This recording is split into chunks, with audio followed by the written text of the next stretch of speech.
like Pepe. Yeah. I'm okay. What up, though, everybody, and welcome back to the Woodward Heavyweights live on Woodward Sports. Make sure you smash that like button, share, tell your friends, do all that good stuff. I am Spencer Raxter. I am here with Nicholas Koloff and Christopher Platty. Let's go. And of course, as always, to my left, we have the esteemed Casper, the Friendly Ghost. Hello. Nice to see you. Good to have you here. Appreciate you joining us. Yeah, that's a good one. Yeah, it's so funny. But yeah, we're gonna have a lot of that. Great back and forth between me and him, but we got a lot to talk about today. Brad Holmes went on the flagship station talking about what's gonna go on with Jared Goff and his extension. He also talked about the wide receiver position and what they think they need to do. Are they okay with Donovan Peoples-Jones? Do they want to add somebody else? What's happening there?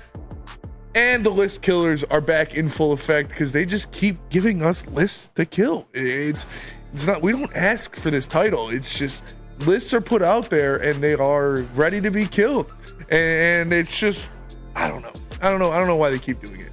One involves your beautiful GM Brad Holmes and one involves your beautiful backfield in David Montgomery and Jahmyr Gibbs. We're going to break all of that down. But first things first, happy birthday to Steve Eisman. Steve Eisman, the man that Nick Koloff does not trust at all. He thinks the Eisman plan has failed already. He thinks he's a bum. He tells him to get the fuck out of here. He doesn't trust him at all. But I do. I still have faith in you, Stevie, and I'm ready for the Wings to make a playoff run next year, even though Nick thinks we're terrible. I just wanted it this year, Spenny. I was seeing all this playoff hockey makes me want it even more that we should have had it. What's up? You're muted. You can't hear me? No. I can. It's coming through. Chris, you got me? Yeah, I can hear you. Yeah, I think that's on your side there. But well, I can hear everything else. I just can't hear you. You can hear Chris? Yeah. That's so weird. I don't know why that is. All right, I'll try to figure that out. What a bum. He's the sound guy. Yeah, right? Yeah, talk about hey, sound guy, sound happy much? Birthday. No, happy birthday, Stevie. Yeah, I mean, no excuses next year. I don't want to hear it if we're not in the playoffs. So that's where I'm at with it. Chris, happy birthday, Stevie Y. Yeah, of course. That's one of the GOATs. Like, what are we doing here? This man is single-handedly bringing the Red Wings back to glory. You love it. Back to glory, back to relevance first of all, and then get to the glory. But yeah, happy birthday to Steve Eisman. 1919, Eisman plan, full effect. Gotta love that. Another thing, the awards for the NBA have been rolling out this week. We've gotten the Sixth Man of the Year was Naz Reid. The Defensive Player of the Year was Rudy Gobert. And we got the MVP announced yesterday, which was kind of surprising, honestly. Jokic won the MVP again. Yeah. Over the likes by a landslide. Yeah, it wasn't really close. Over the likes of Shai Gilgeous-Alexander, who was the best player on the best team in the NBA, and Luka Doncic, who, I mean, you can reason why Luka Doncic didn't win it, but Jokic winning again, even though the Nuggets kind of struggled for their standards. Yeah. Do you think that was the right pick? Yeah, I think he was the best player in the regular season. I don't want to get too caught up in this series. It does remind me of another great European big that also kind of had a similar situation happen to him in Dirk Nowitzki. When Dirk won his MVP, he was also on the verge of getting bounced in the playoffs. So I got to wonder, it's weird timing. Usually the MVP is given in the first round, and if he won by a landslide, why did we wait all this time? But I think he deserved it. I think he is the best player in the NBA. I think Ant is outplaying him in this series, and I think that if Ant really takes this further, he could take that throne. But I think right now it's still Jokic at number one. So best player, had an amazing season, was right there for the one seed. I don't see a problem with him winning. I don't know about you. Yeah, I mean, you look at his stats on the season. He was averaging like 26.5 points per game, 9 rebounds. I think he had like 68 double-doubles on the season or something like that, while Shai he did average 31 or 32 points per game, whatever that was. He only had like 8 double-doubles on the year. So he was the best player on the best team, but he's kind of just a scorer. He plays great defense as well, but he doesn't facilitate as much. Jokic, we know he does a little bit of everything where he's going to rebound the ball. We know he's the best passer in the NBA and as well as a guy who can get you some buckets. So I'm not too mad about it. I think that I would have voted for Shai, honestly, if I had an MVP vote. I would have voted for Shai just because I think the best player on the best team, and it's not like Jokic was head and shoulders better than Shea this year. Like, it was a pretty close race, and I think being the number 1 seed with such a young team gives you the oomph to get that win. But it is what it is. I'm not gonna die on the hill about Shea deserving it. SGA revenge game tonight. Ooh. Didn't get the MVP. Braylon mentioned it on E&E, so watch out for a big game from Shea tonight. But this came a year late for me and Nikola Jokic, because I had a big parlay bet last season, and Embiid won it over him. So yeah, do you think it's kind of a makeup call or a makeup vote? I could see it a little bit for Embiid, or for Jokic not getting it last year. No, Embiid was a baller last year. Yeah. I'm not mad at either one of those, whichever way it went. I think I actually ended up voting Embiid. I'm pretty sure I did, but it was neck and neck for me. So no, man. Yeah, it's they both definitely. If either one of them won it, I wouldn't be freaking out. I think they both deserved it, and Jokic got it because he does more offensively, even though Shea is much better defensively than Jokic is. But it's fine. I'm not mad at it. Let's talk about your Knicks, man. Let's talk about your Knicks. Let's talk about the Knicks, because honestly, I'm a little nervous because of all the injuries going down. Obviously, Julius Randle's out, Mitchell Robinson is out, and OG Anunoby kind of pulled a hammy last night, and we don't know how long he is going to be out. But my guy Jalen Brunson, speaking of injured players, came back in the second half after injuring his foot in the second quarter and was giving the Pacers buckets, absolute buckets. It's awesome to watch. Josh Hart has been playing lights out. Josh Hart is having like his 2021 Andrew Wiggins playoff run is like what Josh Hart is doing. He's doing a little bit of everything. He's scoring, he's assisting, he's rebounding, he's playing defense. It's fun to watch. And you've got guys like Dante DiVincenzo stepping up, hitting clutch buckets. Isaiah Hartenstein damn near had a triple-double last night, played his ass off. I loved watching the Knicks. It was a great game. It's like not what the Knicks play like at all. Like, they gave up, I think, like 120 points. But still, it was a great game down to the wire. Knicks, Pacers, an old rivalry renewed in the Garden. You love to see that. And like I said, my guy Jalen Brunson out there serving buckets. So I love to see that. He's been phenomenal. But you know what? This Indiana team, I think the point total that you mentioned is the product of that is the high pace, and Indiana is a very good offensive team and a very poor defensive team. So even the good teams like New York defensively are going to end up in shootouts or high-scoring games just because of the nature that Indiana plays with. But you're right about the injuries, man. It's why I got a little hesitant before game one. I got a little bit of cold feet. I thought New York was going to beat Indiana, no problem. And then I got just a little bit of cold feet before because it's just injury after injury with this team, man. But, and it's the most important players on your team. It's 3 starters being injured. It's not like it's random guys, but it's awesome to see them work it out. Like I said, Dante DiVincenzo is coming up with some clutch buckets in the fourth quarter to kind of give them the win. Their Precious Achiuwa stepped in, had some big offensive rebounds, made some big plays down the stretch. Like, they're a deep team, man, and this is without like Tibbs has it as like a 7-man rotation. Like, Bogey's not getting minutes. Burks isn't getting minutes. Bogey's hurt. Like, these guys down the stretch I think Burks played like 40 seconds in the last game. Like, they're running a 7-man rotation partially because of the injuries, but partially because you got guys out there that can do everything. And when Josh Hart's playing like he is, Isaiah Hartenstein's playing like he is, it's hard to take guys like that off the court. So I love seeing it. Also, one more quick NBA thing. Frank Vogel fired today, just an hour ago. How are you feeling about that? I don't give a shit anymore. Like, I don't care what NBA teams or GMs or what they're looking for in coaches is absolutely fucking stupid in this era. They're just looking to appease their stars. They're not looking for good coaches. Because when guys like Mike Budenholzer and guys like Frank Vogel can win championships and then get fired, it doesn't make sense to me. And you're bringing in guys like Darvin Ham and Doc Rivers, who have never done shit other than get carried once by Doc Rivers. You're bringing these guys in to appease stars and make sure that they don't get mad rather than be actual good coaches. It's embarrassing for the league. Like, you got guys that won championships getting tossed aside for guys that are friends with your superstars. That's why you're losing That's why you're getting swept in the first round if you're Phoenix. That's why you're getting swept in the first round if you're the Lakers. Like, it's embarrassing. And that's why teams like Miami are still continuously reaching the finals despite not having the best record. You know, that's why they're performing well in the playoffs, is because they have that continuity up front with the coaching staff, and they found a coach that actually gets the most out of their players and has created a culture where everybody buys in.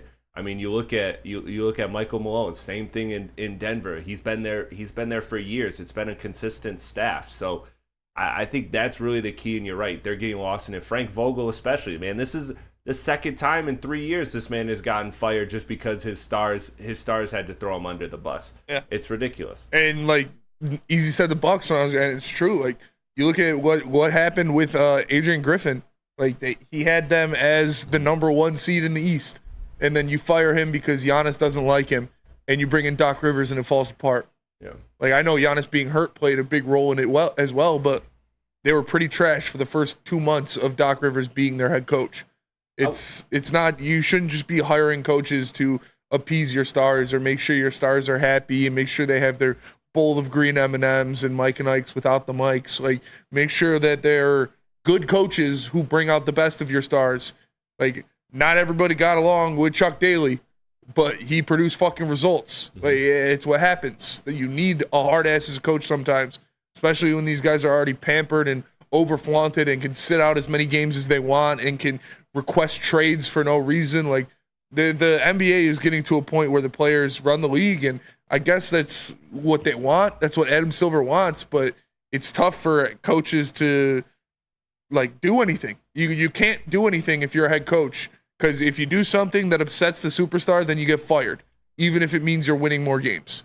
Look at your Knicks for that reason as well. They coach them hard, they coach to play defense, and you got 3 guys out of Villanova that Mike's literally, No, it is. I don't know why the hell you guys can't hear me. Chris can hear me here. Yeah, I can hear you. We'll just switch it up. But I wanted to shout out Villanova because watching this Knicks team, it's literally like watching them kick the shit out of Michigan in that national championship game.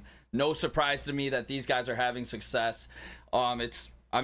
It's crazy to see. I mean, I guess that is the surprise, that a second rounder and Dante DiVincenzo, it's like bringing me back to those days when they're balling out in college. Yeah, like Josh Hart won a championship for Villanova. I'm pretty sure Brunson and DiVincenzo won 2 championships for Villanova. Like, those guys have the pedigree, and they already played together. Jay Wright is a fantastic coach, and they know how to take coaching well. And you look at the Knicks, like, the Knicks don't have a superstar.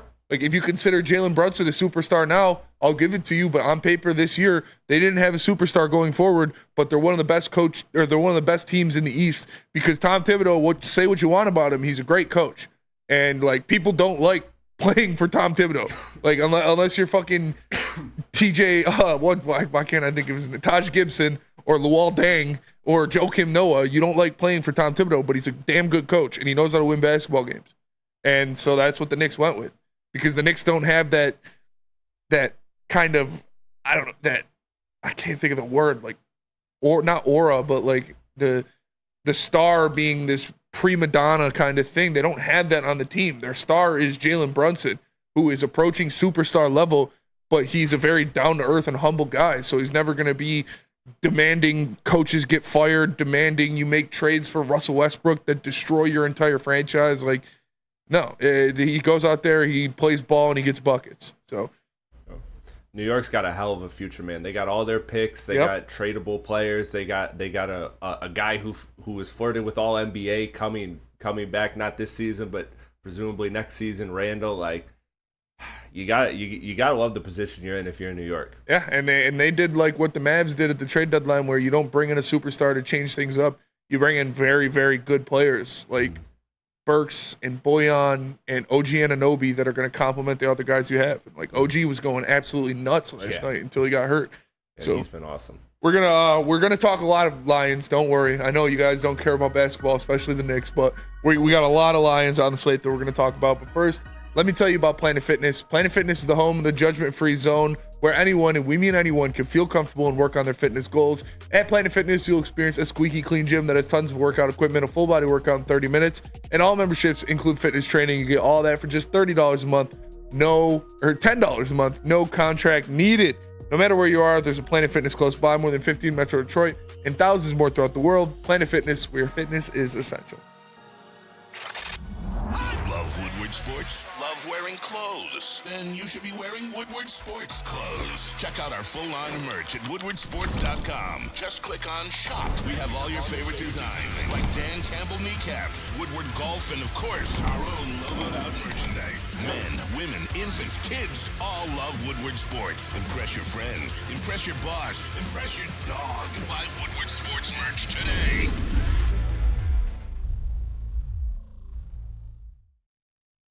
What's up, everybody? Neil Rule, Big D Energy, Woodward Sports Network, home of the Planet Fitness Studios. Let me tell you a little personal story about myself with Planet Fitness. Planet Fitness helped me change my life, and it can do the same for you. The best gym in the gym game. The clean facilities, tons of cardio equipment, tons of weights as well. And look, through all the price increases, inflation, all that, hasn't happened at Planet Fitness. Still $1 down, $10 per month, $24.99 a month for the Black Card as well. It's Planet Fitness, everybody, where your fitness is essential. Is that an octopus in your pants, or are you just happy to see me? See what I did there? Go Red Wings! From Octopi Experts Woodward Sports. Are you tired of the same old Detroit sports? Merch. Well, head on over to woodwardsports.com. Click that shop tab today. They got hoodies, tees, hats, all guaranteed to turn heads. So why don't you head on over to woodwardsports.com. Click that shop tab today and get yourself some brand new merch. What up, and welcome to Whatever It's Live, woodwardsports.com. I'm your boy Eazy, joined my guy Spencer Raxter. I feel wrong for even. Oh, Nice. wow. For what? For doing the, I don't know what you call it, driving. We call it driving, but like, what would you call it, the intro? Introducing their segments? Yeah, why? I just missed the first one. I feel like I don't deserve it. you deserve it. I don't like doing it anyways. I'm Eazy, Spencer Raxter, Hello. Chris, Nicholas, Koloff. Smash the like button, be a friend, tell a friend, share the stream. That's a dope ass shirt, Nick. Mash, thank you very much. Trying to figure out why you guys can't hear me in here, so just be patient with me. Packed show for you guys, though. Let's get it. We'll figure it out at some point. At some point, if we get a link, Peter Bukowski from the Green Bay Packers will be joining the show. Talking a lot of shit today. He was? Yeah. Really? Oh, yeah. About the Lions. Oh, Saying damn. the Packers have a better roster. Yeah. The Lions don't have complementary pieces on offense. Wow. So, I think that is how I remember to contact him. Yeah. That'll be an interesting conversation. Oh, yeah. We've had him on before. He's really good. So I'm yeah. excited. He does a lot of things for Lockdown, too. But speaking of the conversation, speaking of rosters, who was this that put this out, Spank? These top 10 GMs? This was the Pro Football Talk. Disgusting. Yeah. Well, we'll talk about it. Can you throw it up there, Chris? Yeah. Boom. So, yeah, this is Pro Football Talk's top 10 GM ratings. At number 1, you got Howie Roseman from the Eagles, which I'm not mad at. At number 2, you got Brent Veach for the Chiefs, which, again, I'm not mad at that either. Number 3, you got Eric DeCosta for the Ravens, which, like, why? I can't tell you a lot of great things. They've made some great draft picks for sure, but He didn't draft Lamar. no. At number 4, They won a Super Bowl. you got Brian Gutekunst from the Green Bay Packers, ahead of the number 5 GM, the reigning executive of the year, one Bradrick Holmesian of the Detroit Lions. Hard pass. And if you were to tell me that Brad Holmes is at number 5 and Les Snead was behind him, I'd say you're smoking crack. Like, the only way I would say that it would make sense that Brad Holmes is lower than 4 is if you wanted to put Eric DeCosta up there, I wouldn't agree with it, but I'm not going to kill you for it. But Gutekunst ahead of him and Les Snead is fucking crazy. I think Brad Holmes should be in the top 3, maybe 4. But having Les Snead and Brad Holmes behind Gutekunst, that's like, what? What did they do to deserve that? What did he do that's so great? Drafted some good receivers? Let Jordan Love wait? Did he even draft Jordan Love? I'm checking right now. I don't like that. That's a little glazed to me. That one's like wild. Just because, yeah, they made. I mean, if we drafted Jordan Love, maybe there's an argument. I mean, I don't have one for him, man. I really don't.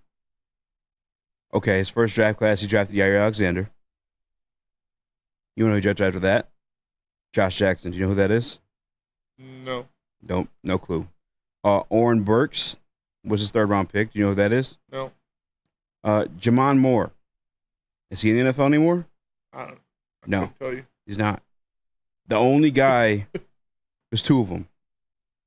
Marquez Valdez-Scantling and Equanimeous St. Brown. The other guys which aren't on the team correct. anymore. He did draft for Sean Gary, That's a good pick. Darnell Savage, That's a good pick. Elton Jenkins. That's a good pick. Those are all good picks. Everything after that, not so much. But to be fair, Darnell Savage is also another 1st-round pick, though. But I mean, Shout out, gun guy. Take your pants off. he still hit. And yes, he did select Jordan Love in 2020 at pick 26. A.J. Dillon. Eric Stokes the following year, his 1st-round pick. Josh Myers, Amari Rogers. He's not over Brad Holmes. No. I'm sorry.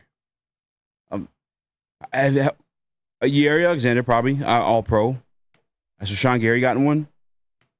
DNC ENT says Goody been putting in work. All them 1st-rounders on that defense. Yeah, he hasn't been putting in more work than Brad Holmes. How many All-Pros does he turn around out of his draft classes? 2. Yair probably one. Yair for sure. I think that's it, dude. And Sean Gary didn't make All-Pro. No. I don't think Rashawn Gary's. I mean, he's been good. I don't think he's made an All-Pro. Nick, you want to check that for us? Rashawn Gary, see if he's ever made an All-Pro? And I can guarantee you that. And I want to say Jordan Morgan, he was 47 on Daniel Jeremiah, which obviously isn't say all, but I believe they reached for Jordan Morgan at 25 as well in this draft. I think so too. I agree that was a reach. And yeah, he's made some good picks, but he hasn't had a better drafting regimen than Brad Holmes. He inherited Aaron Rodgers. Yeah, he was inheriting a playoff team. He was inheriting a team that won the division. Like, this is not like he took the Lions from the bottomless pit that they were at into the NFC Championship game. I haven't seen him do that. Did the Packers make the NFC Championship game in the past couple of years, or did I miss that? They lost to the Niners like 2 years ago. Yeah. But again, with a team he inherited for the most part. Yeah, and with Aaron Rodgers. And like he doesn't get credit for that. You don't get credit for just keeping a team humming doesn't make you a top 4 GM. That doesn't put you over Les Snead, a guy that's won a Super Bowl, or Brad Holmes, a guy that's built an NFC Championship team out of nothing. Like, yeah, that's kind of blasphemous for me. Like, maybe if the Packers were trash when he took them over, like if they didn't have a Hall of Fame quarterback and already a great roster around them, then I would say, okay, yeah, put him up there. But he didn't do anything to change the trajectory or change the tides of Packers culture. He just kept it humming. He made some good picks for sure, but he didn't revolutionize who the Packers were. Brad Holmes changed a franchise in 3 years. It's kind of crazy. And he inherited a bad team. A terrible team. A terrible team. Like, it turned Terrible around. team, terrible talent, terrible cap space. Like, their books were a mess. He's turned it all around. Yeah. Every last piece of it, he's turned around. Maybe there's Pro Football Talk, by the way, they hate the Lions. Chris Sims is probably the only guy that every once in a while may give like a little leeway or love to the Detroit Lions. Mike Florio is one of the most biased national reporters. Yeah, Mike Florio is a dick rider. He's definitely in there. He's definitely like top 5 when it comes to like the most biased guys reporting as non-biased people. He hates the Lions for whatever reason it is. He'd be pepper grinding teams for sure. I would understand it a lot more if Detroit Lions were like the Green Bay Packers and winning NFC North after NFC North and all that good shit. We had that rich history to like bury the Minnesota Vikings with, but we don't. I have zero clue why this guy hates the Detroit Lions so much, but Brad being top 5, I feel like we maybe whine a little bit too much, yes. But at the same point, though, just Gutekunst being at 3, or was it 4 for Gutekunst? Gutekunst is at 4. Was that 4? Just being in the top 5 alone, I guess, is like it's a big head scratcher for myself. I think he had some good draft classes, but like to put him top 5 over Brad Holmes specifically, I guess, is like a head scratcher again because we inherited a bad team. Yeah. Turn it all around with the NFC Conference Championship game. He's done it through draft picks. He's done it through trades. Gutekunst, like you said, inherited an already playoff team with a Hall of Fame quarterback and kind of kept things afloat. The 1 year Jordan Love, that was a hit. Late round pick, that was a hit. Yeah. But I'm not putting him over Brad Holmes still. No. And I think if you pulled GMs or ball knowers around the country, I think the unanimous top 4 in whatever order you want would be Roseman, Veach, Les Snead, and Brad Holmes. Like in any order, those would be your top 4. I don't think it's questionable. That should be everyone's top 4 is those 4 in any order. And I don't think it's close. I think it's those 4, and then it's a pretty big drop-off. I'm kind of with you. I mean, I don't have my laptop to look at the. Actually, Chris, you put the list up again real quick? Yeah. During break, I'll grab my laptop so I can be Yeah, more. because the other guys he's got the Bengals GM Mike Brown and Duke Tobin, Brandon Bean of the Bills, Jason Litt of the Buccaneers, and John Schneider of the Seahawks. I think it's the top 4, like I said, of Roseman, Veach, Les Snead, and Brad Holmes, and then there's a pretty big drop-off. And then you look at DaCosta and Gutenhurst, and then another drop-off, and then the rest.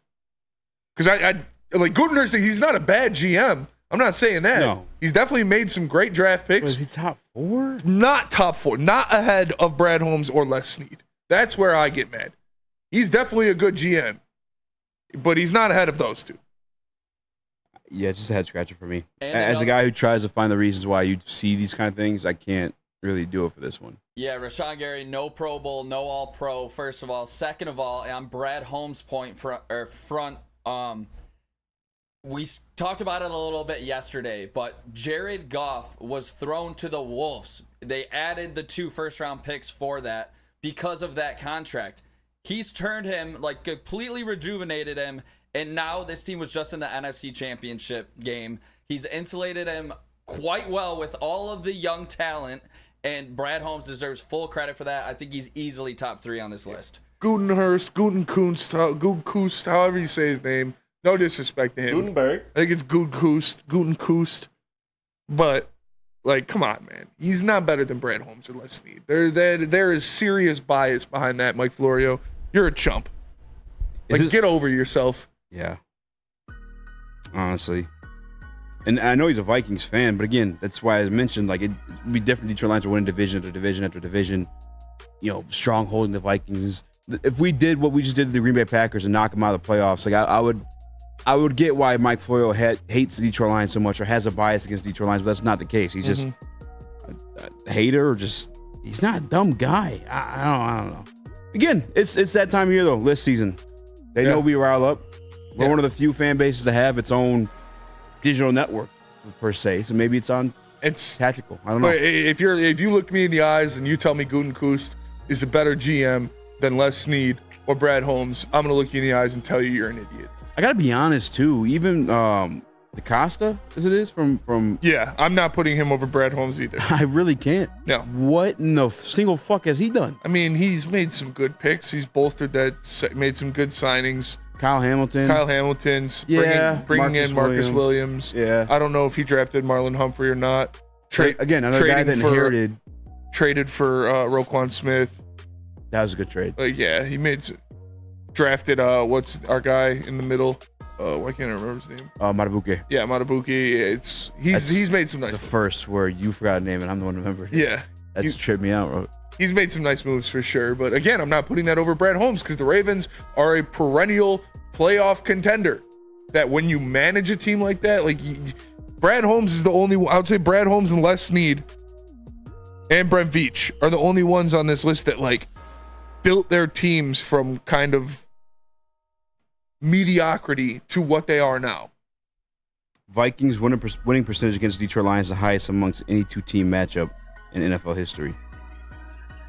Minnesota just feels superior to Detroit, even though neither of us have won a Super Bowl yet. Silky Johnson. Yeah, I guess. That could be it. That really could. They did just sign Derrick Henry. That's true, DNC. Yeah. Yeah. That's not the one I listen. No, Who's the one that's like the head scratcher for me? Like I say, Him, I wouldn't be arguing. But the Gutekunst over Les Snead and Brad Holmes is laughable.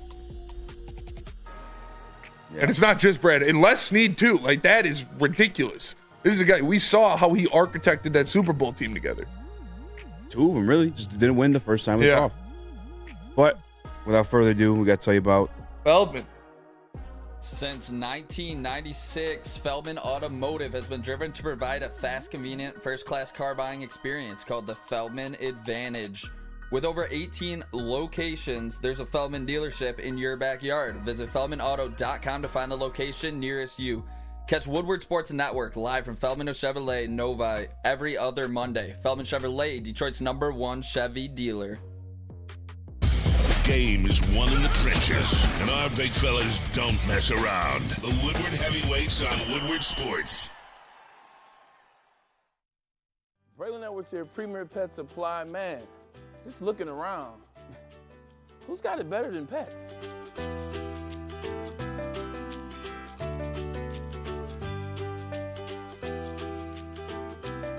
Come on, a baby stroller for Coda?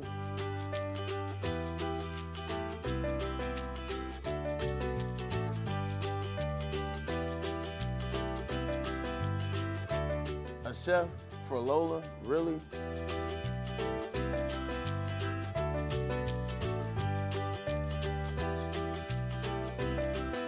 You don't have to tell me who the real boss here is.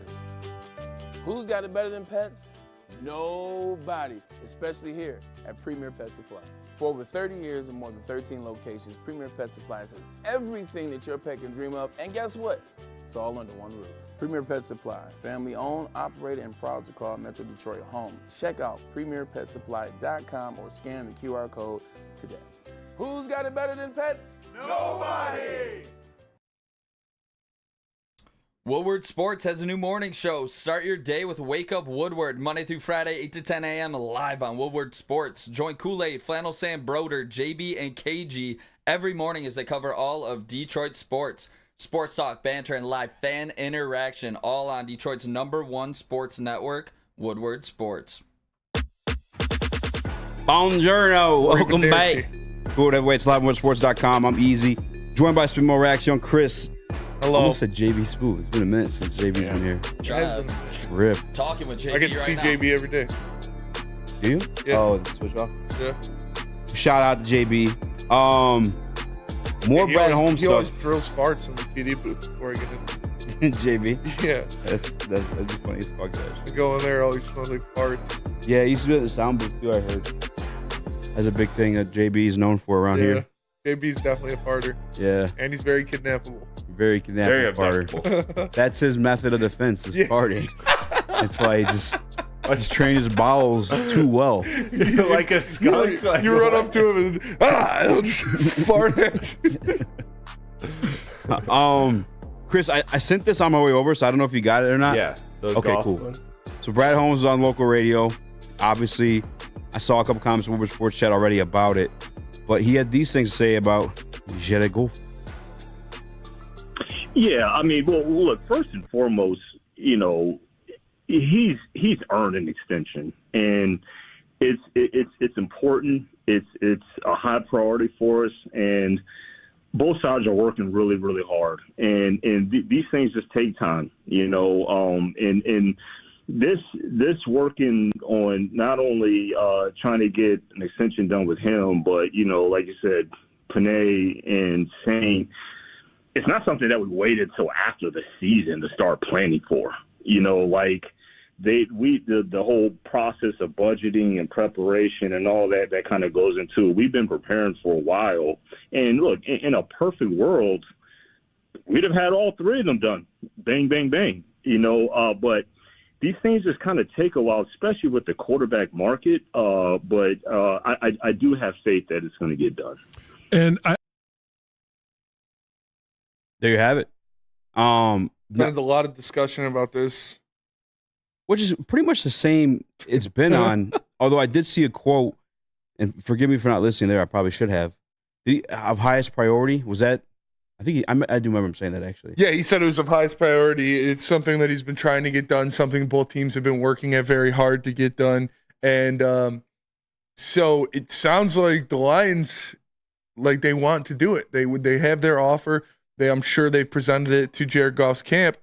I still think it boils back to the years. I think that's really what the two camps are apart at. I think That's what we've heard. Brad Holmes and the Detroit Lions want a 2 or 3 year extension, and Jared Goff and his team are looking more to 4 or 5 years for that long term kind of safety. Long term, Like I think that's what it is. I think they're set at a number. Like you can't really debate numbers at this point. It's going to be anywhere between $47 to $50 million a year. Yep. So I think they're going to be right in the same range around there. I really think it boils down to how many years they're looking to give up. I'm with you. I think it's more of a year thing. I mean, at least it's what we're being told or things that we're hearing. Nothing's confirmed by Brad Holmes himself. Obviously, I don't have those type of sources. I think the Lions organization, that's one thing I love about this one, or this organization per se, is like you can guesstimate, and maybe you hear rumblings of conversations being had based off other GMs and leaks in their situation. Brad Holmes, there's never that. That's why when it comes like draft time, we have no fucking clue what's going on. Yeah. There are no leaks, so I can't say for sure that it's the years, but that's just the things that we have heard. That's what it makes sense. Like, what are the other things that they could be arguing about? They're not going to hold this up over a $2 million difference in yearly salary. I can't guarantees. I can't think it's going to be guarantees or fully. Like Goff wouldn't be too mad about it being guaranteed or front loaded or whatever because he's already got so much money from his other deals. I don't know though, man, because everybody else is getting these fat deals and they're getting them guaranteed. Yeah, I feel that's like the trend of NFL. I mean, look at Kirk Cousins. But we just saw the Lions are not afraid to give guaranteed money. They gave Amon-Ra St. Brown the most guaranteed money for a wide receiver. They gave Penei Sewell a lot of guaranteed money. I really think we haven't guaranteed seen money and there's quarterback. Haven't seen them give years like that. I don't think Goff wants to sign a 2 or 3 year extension. I think he wants the security of a 4 or 5 year extension. And we haven't seen Brad Holmes give out contracts like that other than to his young first team all pro guys. Studs. Yeah. It'd be fair, or not be fair, but it'd be easy for me to like take that information too. And again, not confirmed by anyone, but it'd be easy for me to take that and be like, oh, look, he doesn't want to make the commitment to Goff. But at the same time, like outside of Amon-Ra and Penei, he's kind of really only giving those type of contracts out. The only person he signed for more than 2 years outside of Amon-Ra and Penei Sewell was DJ Reader, and he signed him for 3 years. Like, it's not like he's going out there giving 4-year, 5-year deals to Jamie Collins and Trey Flowers and stuff like that. That's not how he operates. And I think he's doing this because he sees Goff as a very good player. He wants to keep him around, but they really, really value financial and cap flexibility on this team. And signing a quarterback to a $50 million deal for 5 years is nowhere near being financially or cap flexible. And we've seen Brad Holmes at his best drafting all of these key players that we've talked about. The last thing he wants to do is cripple himself into a spot where he cannot re-sign his own guys like he's already done. So that's why obviously he's going to be smart with Jared Goff's numbers and the term on his contract. This is just a smart play here. And obviously he's going to come out in public, back his guy. We're going on the Super Bowl run this year. That's what he's going to say. He's never going to say out loud that, you know, this isn't our number one priority. So I thought he did everything right here.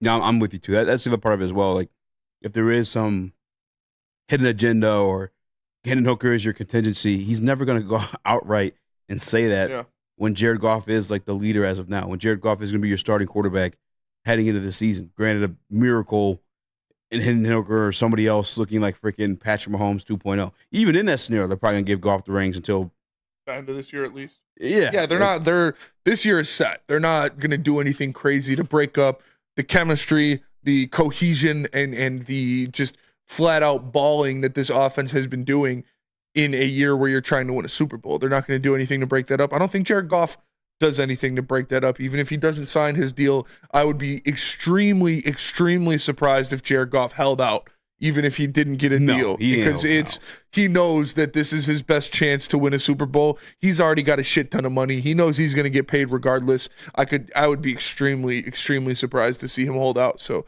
I think this year we'll see, man.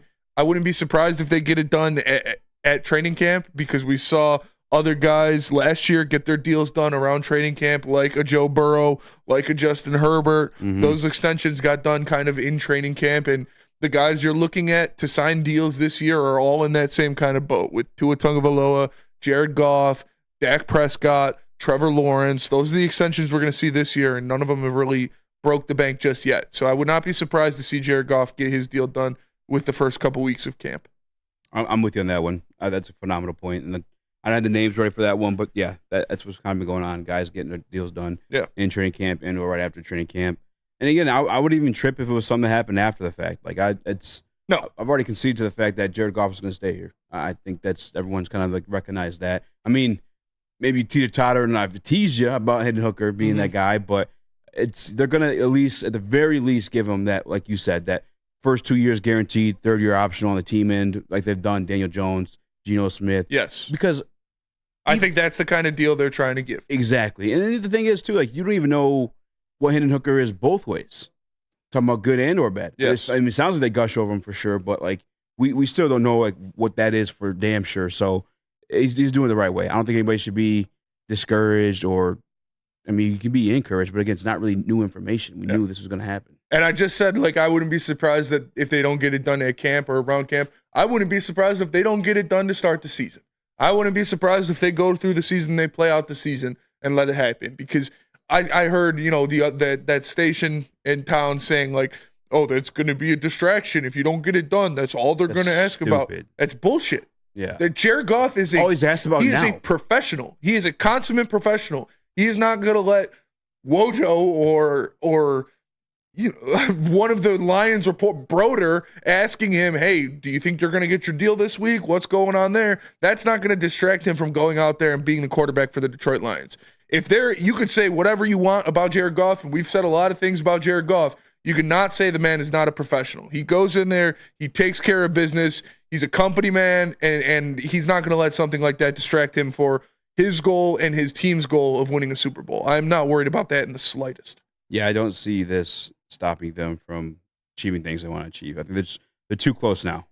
And I think he's got too much of a redemption arc in his life as well as his team. And they've kind of done it together too. Like Brad bringing Jared from the same organization. Like if there's anybody that, if you see, you obviously saw him get traded. You saw like him being bad mouthed by media and whatnot. If there's anybody that has faith in you, it's Brad Holmes. So why not give him that same, I guess, return that favor and that, you know what I'm saying? Because he kind of like helped revive you in a way. He'd still busted his ass doing his damn self too, but it was Brad Holmes that gave him the opportunity to do so. But we have to go to break. When we get back, more Detroit Lions talk, but not before we tell you. I tell you. No, I'm joking. I'll tell you Alarm. about Guardian Alarm. Guardian Alarm offers customized solutions from real experts. Their professional technicians take the time to recommend security and automation solutions specific to your needs. They also have 24/7 professional monitoring. You can call them anytime, day or night. No Guardian Alarm team member will stay on the phone as long as needed. And of course, they have technology backed by people. Your safety and security deserves technology. It's been proven to work, and people who have been proven to care. So call them at 1-800. Stay up. That's 1-800. Stay up. And let them know Woodward Sports sent you.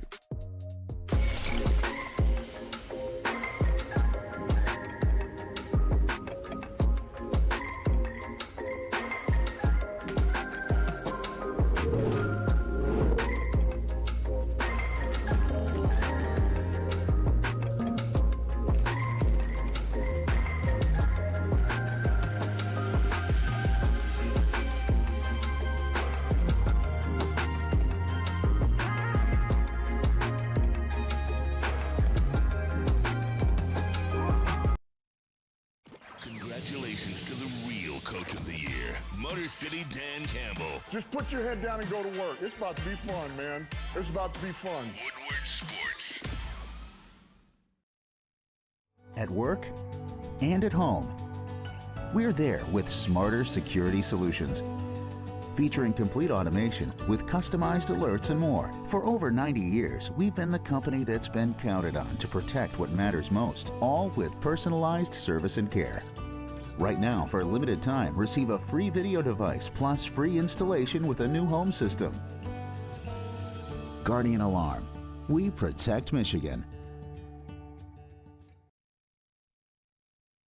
This dispensary is the best local cannabis plug in the business. They got the best deals, the largest name brand products, the best bud tenders, and the best deals. Make sure you check them out. It's dispenshops.com. or visit Dispo Dash to bring it right to your door. DispoShops.com, your local cannabis plug. I totally understand that you may feel you can feel a little more comfort when you've seen a guy that's actually done it. But some guys that have actually done it, you've seen them do it in the past, but those guys are older. And so just because you've seen a guy do it in the past, he may not look the same doing it the same way when you're forecasting it to what it's going to look like in the future. So with that said, we feel really good about the upside in the development of the guys that we currently have. That's not saying that we won't add.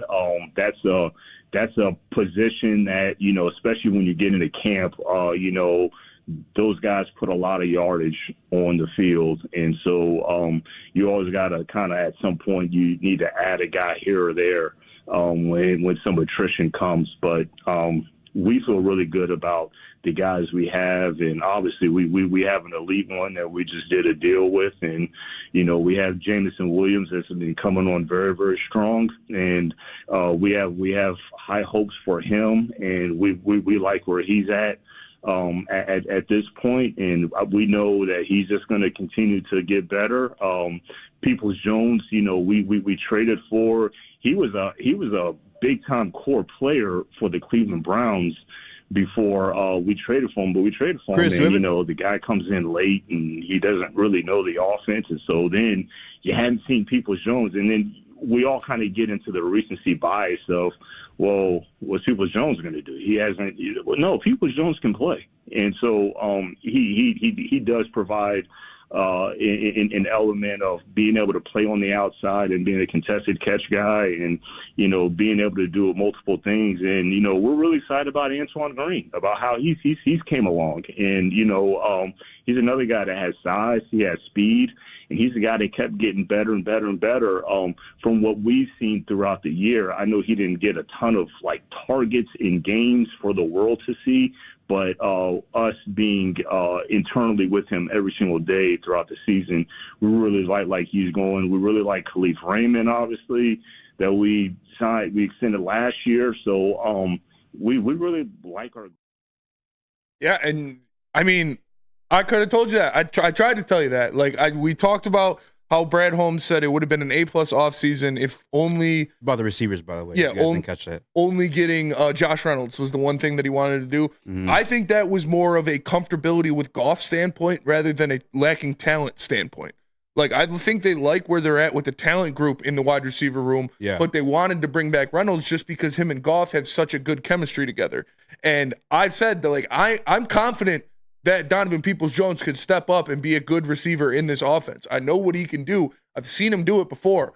I've seen him do it in Cleveland where he had almost 1,000 yards receiving. I've seen him go out there and make plays. He is a big guy. He is physical. He is athletic. He's fast. He can play outside. He's going to be probably the number 2 red zone threat on this team next year. So I have a lot of faith in what Donovan Peoples-Jones can bring to this team. I have a lot of faith in Jamison Williams taking a leap and being more involved in the offense. We know Khalif Raymond is the lunch pail, hard hat guy who, when his number's called, he's going to produce. And we saw Antoine Green show some flashes last year, especially in the preseason when he was getting some snaps. Yeah. We saw his playmaking ability and his one-cut take it to the house ability. So I'm pretty confident with where the wide receiver group is now. And like I've been saying, look out for those post-camp cuts where you get a guy who's been around the league, who is a journeyman kind of guy, doesn't make a roster. Pay attention to Tennessee. They brought in a bunch of wide receivers. We were talking about that. If one of those guys gets cut, that's an easy ground ball that you can pick up and throw in your lineup. So I'm not worried about the wide receiving core. I mean, there's nothing else to really say, to be honest with you, Spinny. You said everything I wanted to say. Donovan Peoples-Jones, we know what he's done in Cleveland. Khalif Raymond, he has been wide receiver 3 already in this team, arguably, because we're seeing J-Mo more than likely step up into that wide receiver 2 category.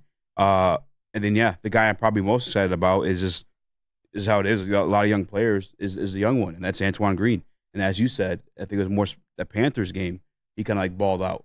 And really, I think it was 2 or 3 receptions, but nonetheless, you saw the playmaking ability for him to take that bitch far down. Mm-hmm. And even if you watch back his highlights at North Carolina, he is that type of player. He He's the big play player. Yep. That's what he does. It was head scratching to me initially that he lasted into the 7th round. Same could be said though too. Another late round pick this year out of Oregon, the kid Troy Franklin. He went late too. Similar style play, in my opinion, to Antoine Green. But I think there's more than enough people that can step up that side of production. And as you said, I think the Josh Reynolds stuff was just more the comfortability. I know that's what it was for me personally. Mm-hmm. I knew that we can get to the NFC Conference Championship with him in there as your wide receiver 3. I still feel pretty, fairly confident we can still do that without him. But again, you're just more comfortable having him in your back pocket or him as your third option or even your second option in a situation where Jamo's not readily available. Calvin Johnson was in studio just the other day, and he and Braylon, I know their personal opinions on the matter. And Braylon, when he asked the question, don't get yourself in trouble. Jamo is talented. Yes, he is. Just stay healthy. Mm-hmm. Another part of it. I know last year you heard himself in that Dallas game with that big play. If you ever watched him, I just posted a highlight of him making the second touchdown against San Fran. You see him kind of like limping his way back to the sideline, and then afterward, if he just harden his body and be readily available, then I'd be even supremely more confident in the other pieces we have. And the way Ben Johnson operates too, he's going to utilize each and every one of those guys to the best of their ability. I'm talking about Khalif Raymond, Antoine Green. I'm sure he's going to see a role this year too, and obviously DPJ too. Nick? Yeah, the thing that stands out to me the most is that he didn't have the rapport with Goff. He came in mid-season, and we've seen it with Jamison Williams. If he doesn't trust you, he is not going to throw you the ball. So that's where I'm at with DPJ, a full off season to work with. And I think he's going to be just fine. And we gave up draft capital to get him. I think he was the first player that Brad's acquired at the deadline, just off the top of my head. It was DPJ. So I think he's going to be a big part of this offense as that third wide receiver. Chris, what do you got? Didn't hear a word you said, but I'm going to disagree with you out of pure spite. I blame Chris earlier. Yes. So I laughed because the air conditioning came on too. I was like, oh, wow. Yeah, we could almost hear what you were saying, and then the air conditioning came on. You did. He tossed it. Yeah, he tossed it to me. It's like, Chris, what do you think? And you just go, I didn't hear a word. But no, I think the one thing that was interesting was that he mentioned DPJ like right off rip as the third receiver after Amon-Ra and Jamo. And I know we've all said that, but I just think it's interesting that kind of confirms that he is wide receiver 3 for anybody questioning that.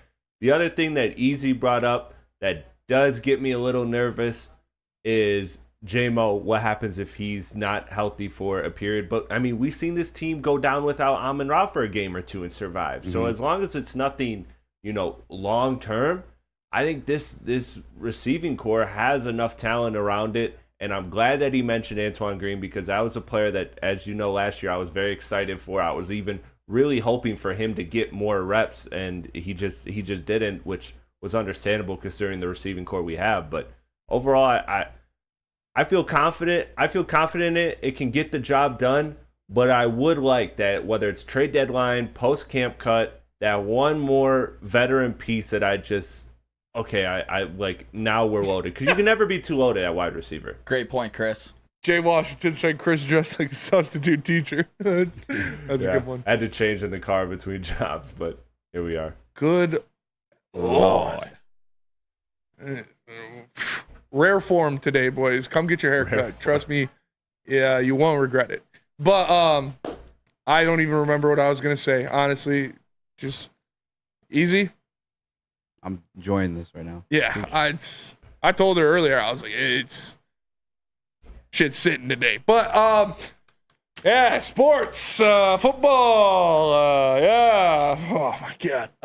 Lions wide receiver situation. I think it can happen. Yeah.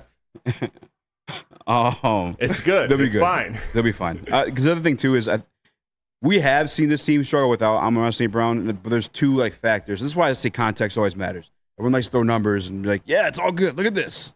It's not how this thing works.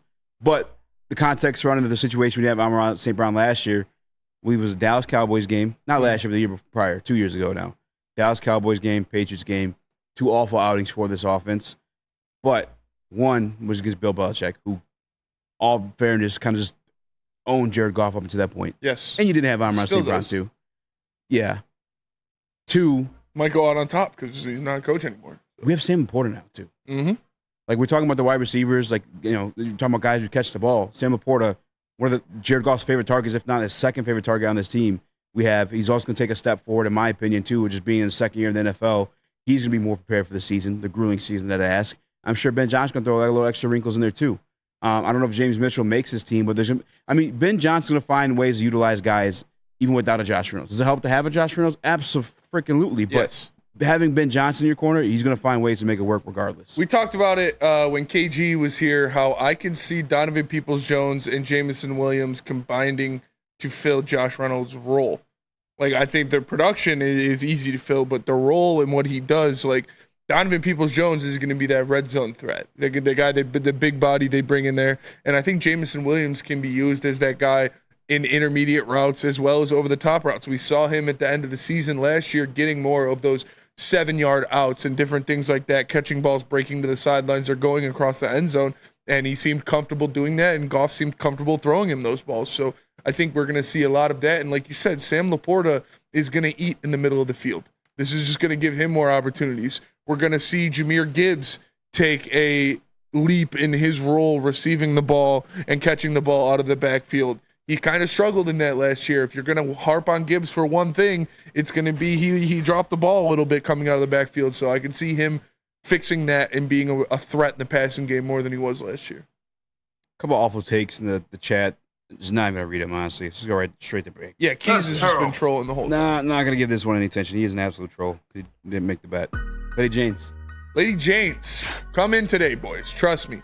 Come in. Lady Janes, where a guy can be a guy and get an amazing haircut. That's Lady Jane's Haircuts for Men. Stop in, sit back, relax, and let one of Lady Jane's talented stylists make you look and feel great. Walk in anytime, 7 days a week. Lady Jane's, it's wicked awesome. We don't like to brag that we are the toughest sports network in Detroit, but we do have a guy named Darren McCarty on our side. Woodward Sports. Woodward. Stop searching for a vehicle and start finding one. Les Stanford Chevrolet Cadillac makes it easy. We harness the power of multiple dealerships and own the biggest selection of GM brands in the area to get you the car you need. With the Les Stanford Group, you'll have access to 4 different dealerships, providing you with more makes, more models, and more choices. We're connected to more than 1,000 vehicles. And with so many high-quality CPO vehicles available, you'll find new car quality at pre-owned prices. You can start and end your search at lesstanford.com today. Thank you to the Detroit Lions and Sheila Ham for the best season in Lions history. Now it's time to let Brad Holmes cook. Woodward Sports.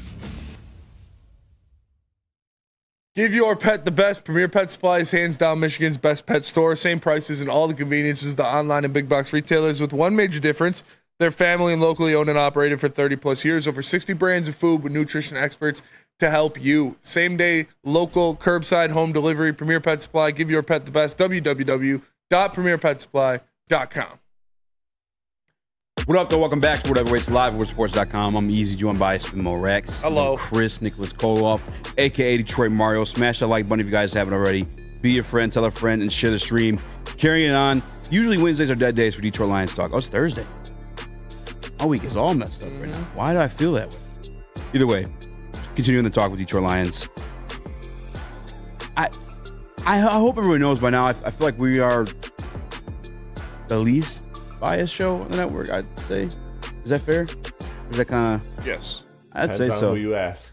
I'd say, yeah. I think we're the least biased. Yes, for sure. Depends on who you ask. I think we're the least biased show on the network. And when we see these lists, obviously every Detroit Lions fan gets mad. But I think even if you were to take a step back about this particular list we're going to show next, from Mike Florio again. Chris Sims doubled down this one too. The pepper grinder himself, Mike Florio. Why is it pepper grinder? What is that? I'll tell you later. Oh, man. All right. Tell you when you're older, kid. Throw it up. All right. Throw it up. Throw it up. Just did a hand motion. Multicoders go crazy. Multicoders going crazy for sure. So these are the best backfields in the NFL, according to both Chris Sims and Mike Florio. This is just fucking stupid, dude. Not only does not agree on a single team here. No, I think they did a draft. Okay. And like they went 1, 2, 1, 2, 1, 2. That's how I'm pretty sure that's how it went. I got nothing, dude. I really don't. I mean, for my audio audience, 0 Detroit Lions is why we're kind of upset with this one. Yeah. Not upset. I'm upset. That's how do you fucking almost 2,000-yard rushers. Actually, from the line of scrimmage, 2 guys well over 1,000 yards in this one with Jahmyr Gibbs and David Montgomery. The best offensive line in the league. An elite run game and run scheme from Ben Johnson consistently now. And just out of 6 teams, they took 6 backfields and not a single one of them with the Detroit Lions. I started this by saying we're the least biased, right? Because I truly do believe that. For us to be upset about this, bullshit. I would lean more towards that GM list being okay. GM list is a lot better than this one. Because at least you had Brad Holmes top 5. Yes. This one, I mean, in my opinion, this is like arguably one. I mean, there's no chance that Jahmyr Gibbs, Dave Montgomery make it out of my top 3 when it comes to backfields in the league. If you would have told me the best backfields in the NFL, there would be 2 NFC North teams on this list, neither of which are the Detroit Lions, I'll tell you, your cousin Keys. Like, this is just fucking stupid. Like, okay, you want to argue the Dolphins. You're wrong, but you can argue it. You want to argue the Niners. Again, you're wrong, but you can argue it. The rest of them, you can't even argue it. There is no argument. Like, Jahmyr Gibbs, do we have the stat of the screenshot of them?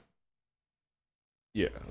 What they did, like, they made history last year. Like, they're the only backfield teammates to have 1,000+ scrimmage yards and 10+ rushing touchdowns in the NFL history. In NFL history, not in Detroit Lions history, not in NFC North history. In NFL history, this is the only backfield to have 2 guys both go over 1,000 yards total and both have 10 rushing touchdowns. If that doesn't say this is the best backfield in the NFL, you are stupid. Mike Florio, you are stupid. This is just wrong, and it's bad on you. It looks bad on you. You should be ashamed of yourself to prop yourself up there every day and spew out garbage like this. It absolutely makes no sense. This is a travesty of a list, and honestly, I think they're doing it just to rile us up at this point. These guys in yards per attempt rushing last year both of them were in the top 9 in all of running backs. Like, what are we doing here? I think they're hanging out, doing whatever with Austin Eckler. The amount of disrespect that these guys are getting. Mike Florio, shave your eyebrows as well. This is gross. Yeah, I mean, was this Florio or is this 33rd My bad. Florio. This is horrible. I mean, just the eye test alone throws Gibbs in there. Maybe Demont isn't the most flashy, but when you have the stats to back up the eye test too, this is just horrible. I mean, time to pick another job, honestly. Easy, anything? David Montgomery would arguably be the number 1 running back on 3, if not 4 of those backfields. Like, he would be the number 1 running back in LA. He would be the number 1 running back in Chicago. Over Kyron Williams, yes. I don't think so. And he would probably be the number 1 running back in Miami. I don't understand. I don't understand. I'll say this. I think Miami's the only one. We have yet to see Corum regardless, but I'd probably say Miami the only one. Again, we're talking about backfield, collective, right? Like, just the most. Yes. They're the only ones. Because we've seen those guys go down, and the next guy just fill in, boom, right away. Jacobs. That's the one good guy. We've seen A.J. Dillon get RB1 reps. Did dick with him last year. Didn't do dick with him. I don't know why they're even in this list. They drafted Lloyd. Maybe have high expectation for him. Sure. Corum. Can we see him take a snap? No. Yeah. You know what I'm saying? I mean, McCaffrey, very top heavy. Everything after that. I mean, they went with Elijah Mitchell's pretty good too. Guys have gotten, but he's not better than Jahmyr Gibbs. No. He's not better than Dave Montgomery. He's not better than either of those guys. No. So for that to be like eligible, it's just not. You'd have to be better than them. We have 2 of those guys. Yes. On top of Craig Reynolds, who whatever. All right, Swift on this list, Johnson, Herbert. That is pretty deep, sneakily deep. Yeah, because we've seen them. Maybe same with Gainwell too. But none of those guys are better than either of our 2. On this list, our 2 is better than any other 2. The only 2 that you would put up there is Mostert and A-Chain. Like, I don't know if it's a brain fart or just, again, list season, trying to get reactions. It's crazy. This is crazy. Having the Bears on there over the Lions is fucking terrible. It's wild, too, because you know you're going to look fucking stupid at the end of the year. Yeah. Like, barring injury, you are for sure going to look like an absolute fucking dumbass. I mean, they look like absolute dumbasses right now because you know goddamn well this Detroit Lions backfield is going to outproduce every single one of these guys, maybe outside of Miami. Yeah. Every single last one. Christian McCaffrey, no, because Mitchell's not going to get any touches. Yeah. It's just not going to happen. This is fucking stupid. Chicago actually maybe too, but you got 3 really good wide receivers. I doubt Chicago's going to be running the ball, pound the ball, although their offensive coordinator is coming from Seattle, but you're going to change your style of play with Caleb Williams at quarterback versus Geno Smith. The best part about this, other than the 49ers, the other 2 backfields you'd look at that are actually on this list comparable to the Lions are the Dolphins and the Rams. And a reason why their backfields are so good is because they face some of the softest boxes in the NFL. Yep. Because with the Dolphins, you got to worry about Waddle and Tyreek Hill. With the Rams, you got to worry about Puka and Cooper Kupp. So you're running in a 6-man box. Maybe a 6-man box. The Lions are a run-first team. Everybody knows the Lions want to run the ball. Everybody knows they got to try to stop the run, but they do it anyways. The Dolphins and the Rams are pass-first teams. So their running game, their running backs are obviously going to benefit from that when they're seeing a bunch of nickel and dime packages. I mean, we saw it just this year, too. Kyren Williams was one of the top 5 rushers in this league. Yes. And that's with missing games. Yes. Tay, you're my guy. Appreciate you rocking with us. Not Jamal Williams. Way better than Jamal Williams. However, he's way better than Jamal Williams. 13 rushes, 61 yards. That's not like a great outing. He has benefited from having a gunslinger at quarterback and 2 top 15 receivers on the outside. Like when you have Cooper Kupp and Puka Nacua to worry about, you're not going to sell out to stop Kyren Williams. You're going to sell out to stop those guys. And we stopped them. Yeah. This one makes way less sense to me than the GMs. Yeah, the Detroit Lions were the 5th ranked rushing team in football last season. You know who was ahead of them? The Ravens, the Bears, and the Cardinals. All have running quarterbacks. So basically we're flirting right there with the top 2. And these 2 combined for 24 yards, 24 touchdowns, 2,393. Holy shit, that was a handful. This is insane. You debatably have a top 2 running game. Nobody is coming out of the box to chase Jared Goff down the field. It is our running backs and offensive line. You have to give the backs credit for hitting the right holes, making the right reads, which they do often. I really think they're just trying to rile us up, and it's working. And it's working. This is Chris Sims, right? This is Chris Sims? Chris Sims and Florio. Yeah, Chris Sims, Mike Florio, you guys can lick my sweaty ball sack. Like, the Lions have the best backfield in the NFL. Hard stop. Argue with a fucking wall. Like, say you got Christian McCaffrey. Okay, we got Gibbs and Montgomery. Elijah Mitchell is nowhere near Gibbs or Montgomery. By the numbers. Like, it's ridiculous. It's by the numbers. Ridiculous. It's by the tape. It's by the scheme. It's just, it's. And here's the thing, too, because we obviously have a relationship with Connor Rogers. We have him on the show a few times a year. He's close with Sims. Like, Sims kind of helped bring him along from Bleacher Report to NBC. So, like, when I send some of because Sims will have this, like, even during, like, draft season. I think, as a matter of fact, he had Zach Wilson. Didn't he have, like, him the number 1 ranked quarterback coming out of that year's draft class? I'm pretty sure he had him ranked over Trevor Lawrence, something crazy like that. Like, he has these. As a matter of fact, look at his DB list heading into this last draft class. Terran Arnold was the only one on there that was, like, respected or anybody else in the draft community. I feel like he just wings it, but I also don't see that because I wing it sometimes too, and we're still way off. Sims, I want to give him the respect for being a former quarterback in the NFL and all the good stuff like that. That made me lose a lot of respect. This happens way too often. Yes. Way too often for me to just respect what they got going on. Florio, when he fucking cast Baker Mayfield. And by the way, Baker balling over there in Tampa. Like, yeah. I actually, like, probably would have looked pretty freaking good here. I'm not going to lie. But regardless, like, casted Baker Mayfield here for no reason. That's when Jared Goff was started to go on that win streak. This is all the stupid shit he's done. I think he put us in there for a couple trades for other quarterbacks as well. Expect that from Florio. Sims, this is very disappointing. This is disappointing, and it's just sloppy. Let's move on. It's just sloppy. You guys get your shit together over there at Pro Football Talk. Let me tell you about Planet Fitness. Planet Fitness is the home of the judgment-free zone, where anyone, and we mean anyone, can feel comfortable and work on their fitness goals. At Planet Fitness, you'll experience a squeaky clean gym that has tons of equipment, a full body workout in 30 minutes, and all memberships include fitness training. You get all that for just just $10 a month. I don't know why I keep saying 30. Just $10 a month. I promise. No commitment. No matter where you're at, there's Planet Fitness close by, more than 50 in Metro Detroit, and thousands more throughout the world. Planet Fitness, where your fitness is essential. What's up, everybody? Neil Rule, Big D Energy, Woodward Sports Network, home of the Planet Fitness Studios. Let me tell you a little personal story about myself with Planet Fitness. Planet Fitness helped me change my life, and it can do the same for you. The best gym in the gym game. The clean facilities, tons of cardio equipment, tons of weights as well. And look, through all the price increases, inflation, all that hasn't happened at Planet Fitness. Still $1 down, $10 per month, $24.99 a month for the Black Card as well. It's Planet Fitness, everybody, where your fitness is essential. A ton of fun, a ton of sports, and a ton of man meat. Welcome to the Woodward Heavyweights, live daily 5 to 7 p.m. on Woodward Sports. At work and at home, we're there with smarter security solutions.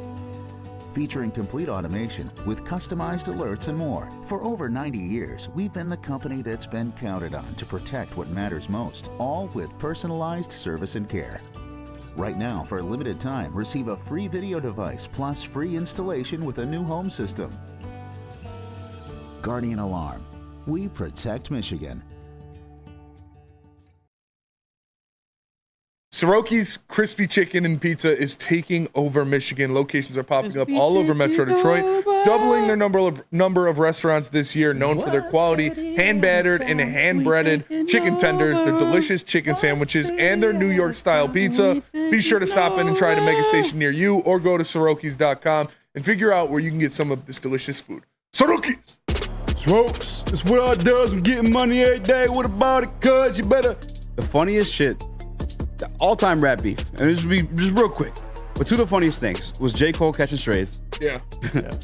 I just mind his business, and then like Rick Ross like trying to get in it, and just no one giving an absolute fuck. Yeah. And he actually had like some shit to say too, and everyone was like, Kanye.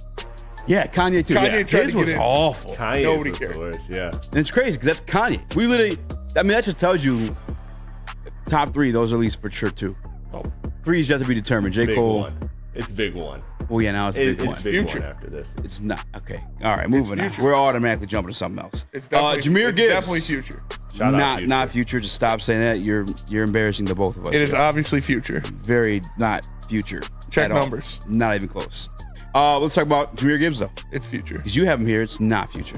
Come on. Can we just move on? Can you just not say something crazy like that? It's not crazy. It is. He's just not a rapper. He's not even. No one views him as a rapper. I Yeah, think he's a zero rapper. bars. How Out about of Future. football? How about football? The future of the Detroit Lions backfield is very bright. Yes. And it is. I talked about this with KG for a little bit about what you want to see. Whew, my God. About what you want to see, like, I want to see that. I want to see that. Booty butt naked. No, but like, Honestly, yeah, that'd be awesome. All right. Doing jumping jacks. But Wow. usage wise with this backfield, would you like to see it the same as last year, or should they lean a little more to Jameer Gibbs as the RB1? Man, they could keep it the way they were doing it and switch way. I mean, I'm really not pressed. I will say this though. We know running backs in NFL, the reason why they're devalued is you put a lot of mileage on them and it wears and tears in their body. They just, at a certain point, don't hold up. Guys like King Henry are just like the anomalies when it comes to that. And even he looked a little bit slower at times. That guy is still really good. It's crazy as the Baltimore Ravens right now. Regardless though, they keep it the way they're doing it right now. However, I wouldn't be surprised to see a step back from, I don't even want to say this. I'm not saying this is going to happen. I just wouldn't be surprised if Gibbs does take this thing, the full reins. We saw towards the back half of last season, Gibbs actually getting like a few like red zone snaps when primarily that was David Montgomery's role. But I could see him taking a step back just because natural wear and tear on the body of a guy who's plays very physical style of running the ball, which is David Montgomery. But Jameer Gibbs definitely deserves more touches, even if they decide to do that. But I like keeping him fresh. Keep it split. I ain't tripping.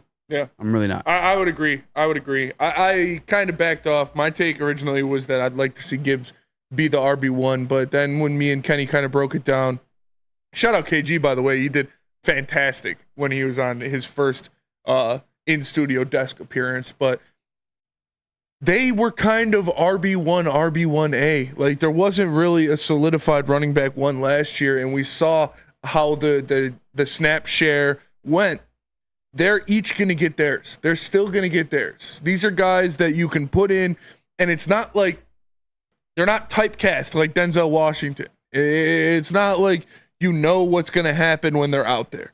Montgomery can catch the ball out of the backfield pretty damn well.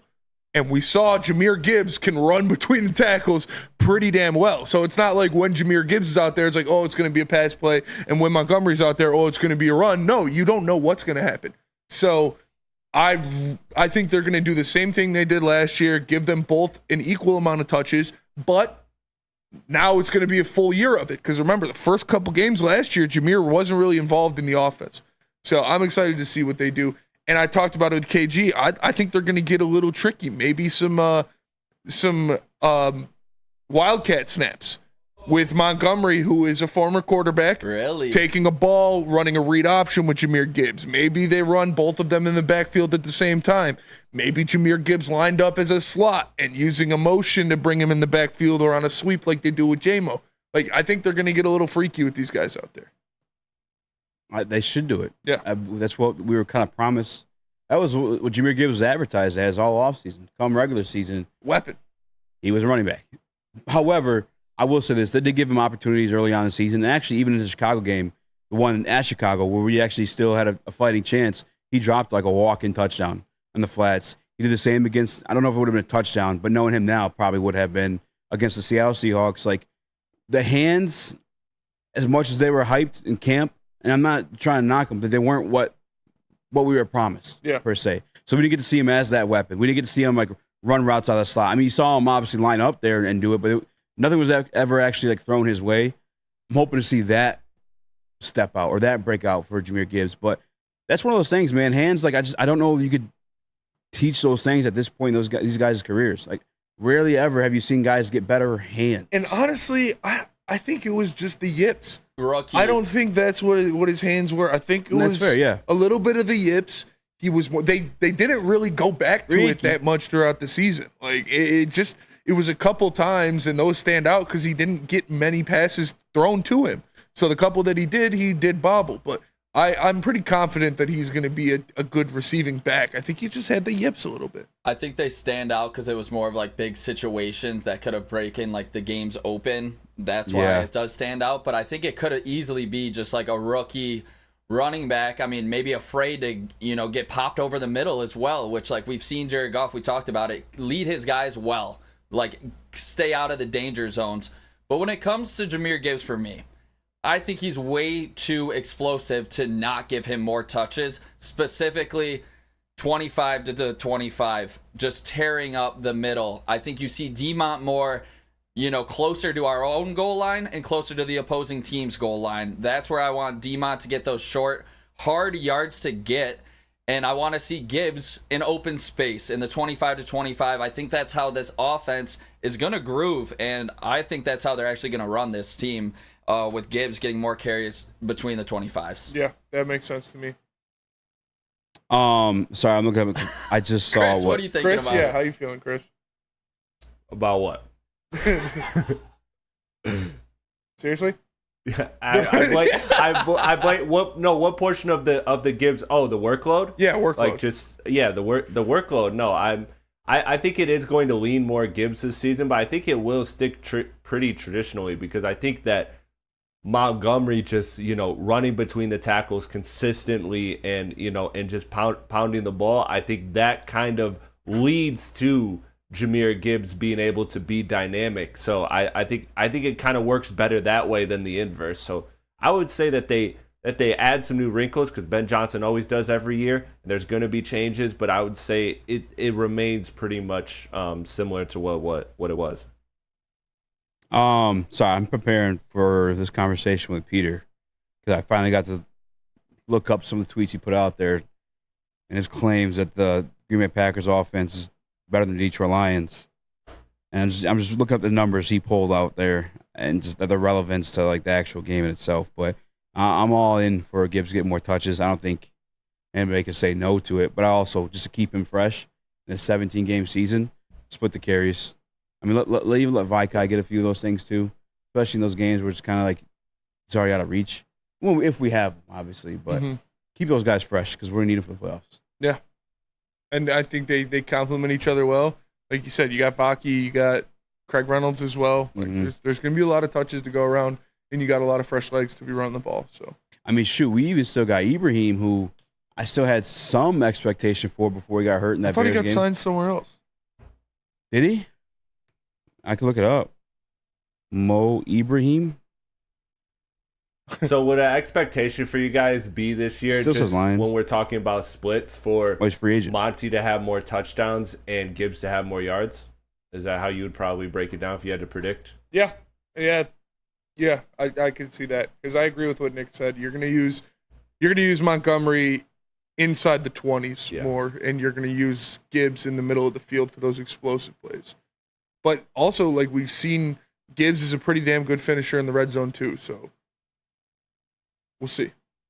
We shall see. Shout out Antoine Winfield. Shout out Antoine Winfield. Yeah, Bodied. Yeah. Another dude, thing, I fucking I love Jahmyr Gibbs. Like watching him play football, man. He's got one of the nastiest dead legs in the league. Yes. Already. I would honestly, I have in the past claimed him as a top 5 guy in the league. That's why if you're going to put these type of running back stables or backfields and rank them, like maybe it's just me ranking him in that top 5, but I know it's not just me. I've seen other people do it. It's wild just not that Detroit Lions on there. It's absolutely insane. But we've seen Gibbs have like 50. It was 52 catches last year, but I think that number gets up to 75, Gibbs maybe had even 52 80. catches last year. Last year. I think he gets up to. Did not feel I think he gets up to 75, 80. Honestly, I think it was the rookie yips a little bit, and then we got away from it because, as we've seen, if Goff cannot trust you, he will not throw you the ball as much. So I think this is a time where we exploit it with J-Mo going deep, maybe some Gibbs wheel routes. Definitely a lot of screens. So I'm looking forward to see Jahmyr Gibbs being maybe the most dynamic player in this offense. It's crazy next season because they kind of just phased him out in that way. It looks like throughout the season, like obviously the first couple games he didn't really play that many snaps. A few of them, he got a lot of catches in Seattle. I remember they're trying to make that drive down there. I tried to make a couple drives down there before half, but yeah, right after the last time he had 4 more receptions. Or 5 or more, I should say, was Week 10 against Chicago, and that's actually when he had that big drop. No, that was W. Only 4 targets after that, or no, still 8 targets. It dropped considerably after that Chicago game. I do not remember 2 him targets, catching 52 balls. 4 targets, 2 targets. There's a big one. 7 targets against Minnesota, then 3, then 1. Just the catches, I guess, weren't there. 71 targets, 52 receptions. So wow. Obviously, you want a better percentage. He'll there. get it. I'm not tripping. I'm really not. But you should be tripping if you don't have Swiss insurance. That's for sure. Best insurance in the game. That's a fact. Make sure your deductibles aren't climbing up. Make sure your rates aren't climbing up. And contact my guy, Mark, today. It's Mark at SwissINS.com. Again, that's Mark at SwissINS.com. Number 1 pick when it comes to insurance in Michigan. It's Mark at SwissINS.com. Thank you to the Detroit Lions and Sheila Ham for the best season in Lions history. Now it's time to let Brad Holmes cook. Woodward Sports. Walk into any Lady Jane's Haircuts for Men for an award-winning haircut experience from one of our talented stylists. Enjoy a precision haircut, hot lather neck shave, scalp and neck massage, and a hot towel treatment to top it off. Enter for your chance to win the $50,000 Perfect Bracket Challenge. With more than 25 Metro Detroit locations, there's always a Lady Jane's near you. Lady Jane's Haircut for Men, open 7 days a week. Walk in anytime. Lady Jane's, it's wicked awesome. Love Woodward Sports? Love wearing clothes? Then you should be wearing Woodward Sports clothes. Check out our full line of merch at woodwardsports.com. Just click on shop. We have all your favorite designs, like Dan Campbell kneecaps, Woodward golf, and of course, our own logoed out merchandise. Men, women, infants, kids all love Woodward Sports. Impress your friends. Impress your boss. Impress your dog. Buy Woodward Sports merch today.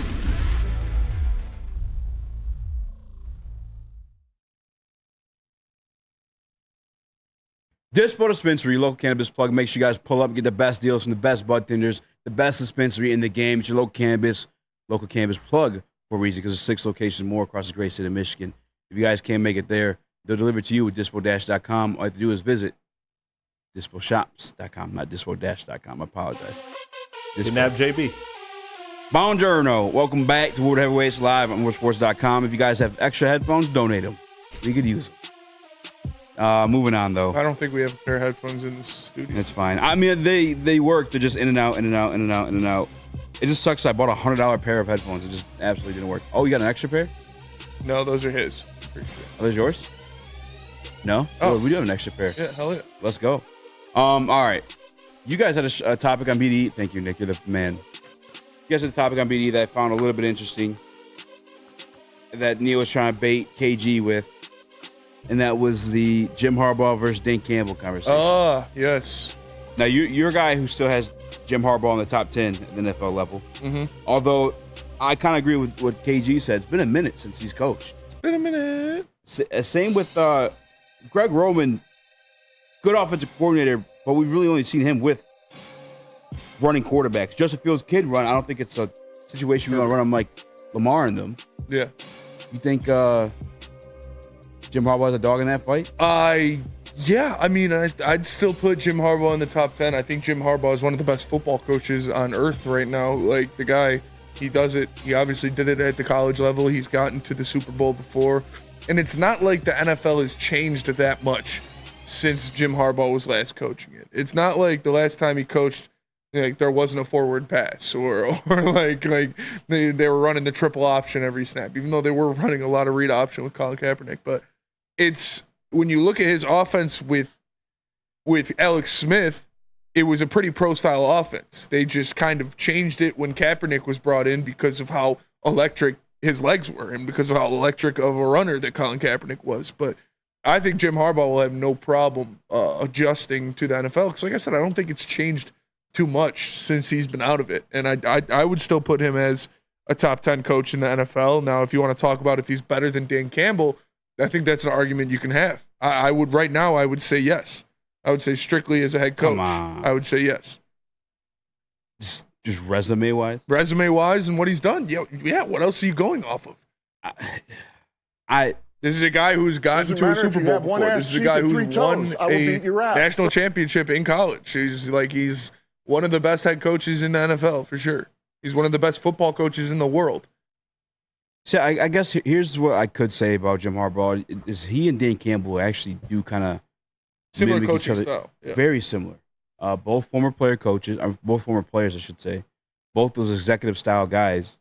Like Jim, as much as everywhere he's gone, he's had success. It's never really been like his scheme. Been his philosophy, but it's never been his scheme. Same with Dan Campbell. His philosophy when it comes to Detroit Lions offense, but not his scheme per se. And I don't know. I mean, I'm not so much harping on Jim Harbaugh more than it is, I guess, like Greg Roman. And I just don't know how. I don't know how he's gonna work with Justin Fields. I haven't seen him in that capacity. Justin Herbert, I apologize. I think they're still gonna obviously have the opportunities to ball out. Right now I would take Dan Campbell. I just would. In the modern day NFL, I mean, Jim Harbaugh is that he's got that personality we've heard constantly, time and time after again. It wears on you. Where Dan Campbell, I feel like it's kind of the opposite. You can only you kind of just love this guy, regardless, no matter what. Yeah, I think when it comes to winning percentage, which I think you can base coaches off that. I mean, Dan Campbell obviously took over the rebuild, and I don't see us looking back for a very long time. Opposite to Greeny's perspective, our window is wide open and not closing anytime soon. So I think we're going to run this division for a long time, and if not run it, at least have 11 wins for a very long time. But when it comes to Harbaugh, we've seen him do it. We've seen him get to the Super Bowl. He is 5th all-time in winning percentage when it comes to NFL head coaches. I think he's going to have no problem turning around Justin Herbert and these LA Chargers once he gets that run game going and gets a strong defense, because that's what he does. He runs the ball, has his quarterback be extremely accurate, and I think he's going to do the same and fix Justin Herbert into becoming a winning quarterback. Chris? You know what? I mean, he's got the resume, like Spencer said. It's hard to argue that part. But I'll ultimately Dan Campbell has had more NFL success more recently, and so I have to lean with him. And I thought you brought up a good point about just the personalities that it works with, because it is an adjustment dealing with college players versus professional athletes, and obviously he's shown the ability to make that to make that connection. So I'm not doubting it, but Dan Campbell has a one-of-one connection with his players. I mean, we can count on one hand how many players did not enjoy their Detroit experience under Dan Campbell. Yeah. Like, he just gets the most out of these guys, and he maximizes everything he has. So I think I would take Dan Campbell over Harbaugh right now, in my personal opinion, but I think he's a damn good coach, and I think, him inheriting a good roster that he has with the Chargers, I think he's got the potential to do very well. I mean, the 1 year before Kaepernick took over, too, Alex Smith. I mean, it's hard to even do this, too, because Alex Smith isn't really – he's good. Yeah. But he wasn't like this would be by far the best quarterback he's had in the NFL. Oh, by far. Yeah, by far. Not even close. How about this, though? Even you look at Andrew Luck's numbers at Stanford. Like, I don't think they were exceptionally well. I think it's the same thing, like the pound the rock. That's what Jim Harbaugh likes to do. I will say this, though, and this is another part of it for me, is they didn't really have any running backs. They have a fantastic offensive line. Now that they grabbed, what's his name from Notre Dame? And then I like Slater as well, too, but what running back do you have behind there that's going to do damage? You know what? I'm going to take that one back because running backs coming out of nowhere. And we've seen Andrew Luck had pretty good numbers at Stanford. Let's check them out. What are they? His sophomore year, he had 3,300 yards, 32 touchdowns, 8 interceptions. His senior year, he had 3,500 yards, 37 touchdowns, 10 interceptions. Damn, that's actually... Yeah, that's pretty good. He was the pronounced quarterback guru before it was a thing, and then he finally got his quarterback, his 5-star guy that he brought into Michigan. I don't know why it took him so long when you go through Spieth and never had a good quarterback in Michigan until JJ. Spate, John O'Corn. I mean, they probably beat OSU a lot earlier if he would have had one, but I mean, you saw what happened once he got JJ. It was 3 straight Big Ten championships. They got to the Natty. They won it. He's going back to the NFL.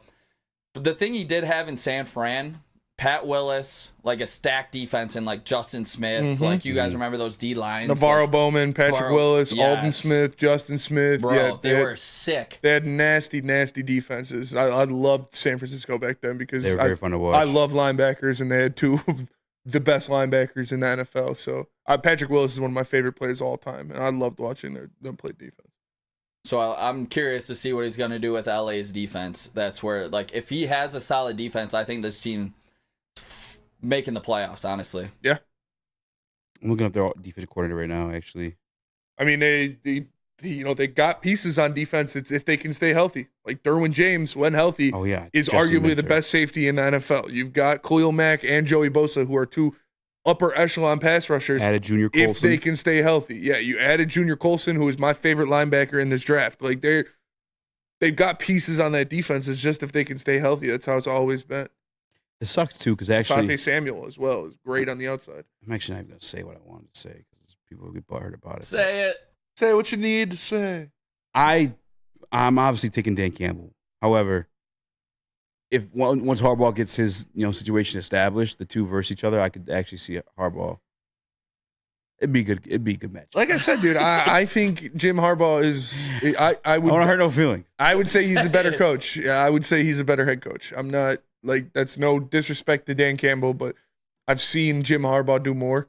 I love Dan Campbell. I would rather have Dan Campbell just because of who he is and what he exudes. But when it comes to being a football coach, like Jim Harbaugh is definitely he's got some tism to him too. Like he's got for sure. He's got a little bit of weird to him too. But that's he's everybody's on the spectrum at some point, and he makes you realize like how much of a fucking football genius he is because of he's so weird. Like I thought you were about to say how much of a spectrum there really is. Like he's so like socially kind of awkward. It's like my older brother. My older brother's the smartest person I fucking know.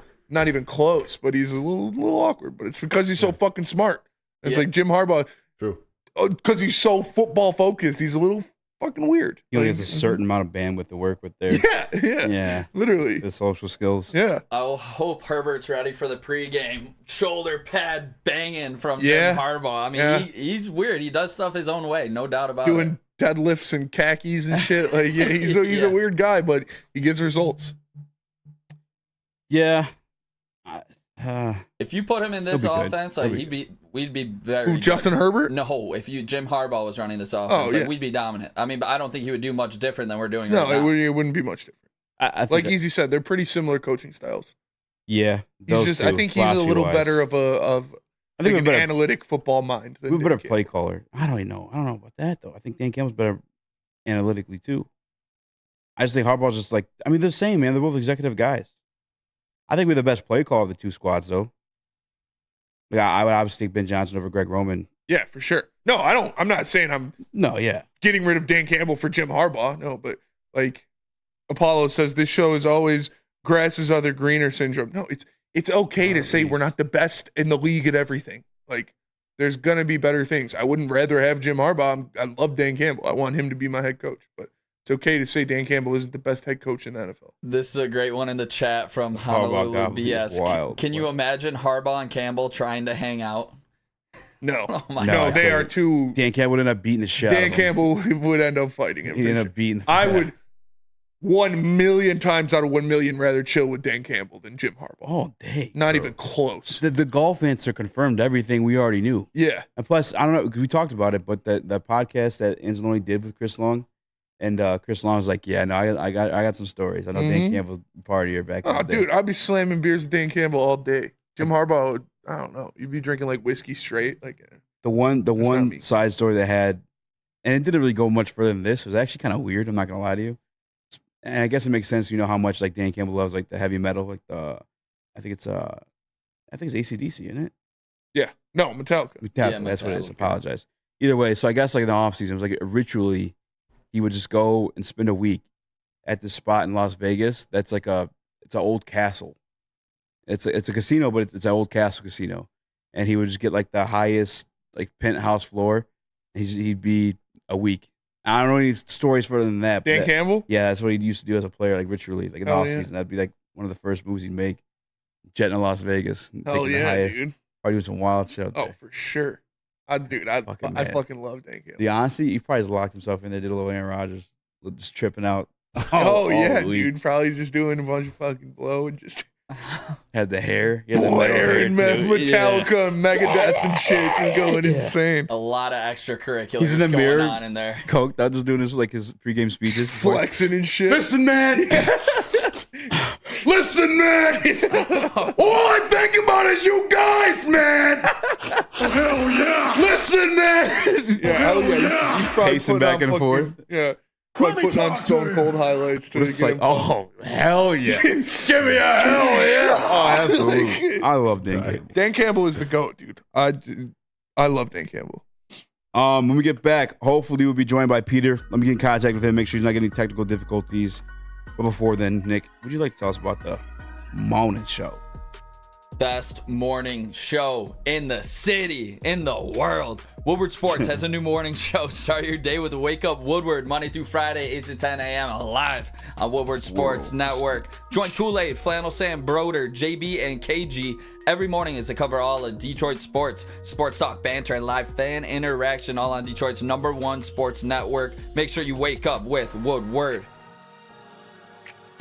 Game is won in the trenches, and our big fellas don't mess around. The Woodward Heavyweights on Woodward Sports. What's up, everybody? Neil Rule, Big D Energy, Woodward Sports Network, home of the Planet Fitness Studios. Let me tell you a little personal story about myself with Planet Fitness. Planet Fitness helped me change my life, and it can do the same for you. The best gym in the gym game. The clean facilities, tons of cardio equipment, tons of weights as well. And look, through all the price increases, inflation, all that, hasn't happened at Planet Fitness. Still $1 down, $10 per month, $24.99 a month for the Black Card as well. It's Planet Fitness, everybody, where your fitness is essential. We don't like to brag that we are the toughest sports network in Detroit, but we do have a guy named Darren McCarty on our side. Woodward Sports.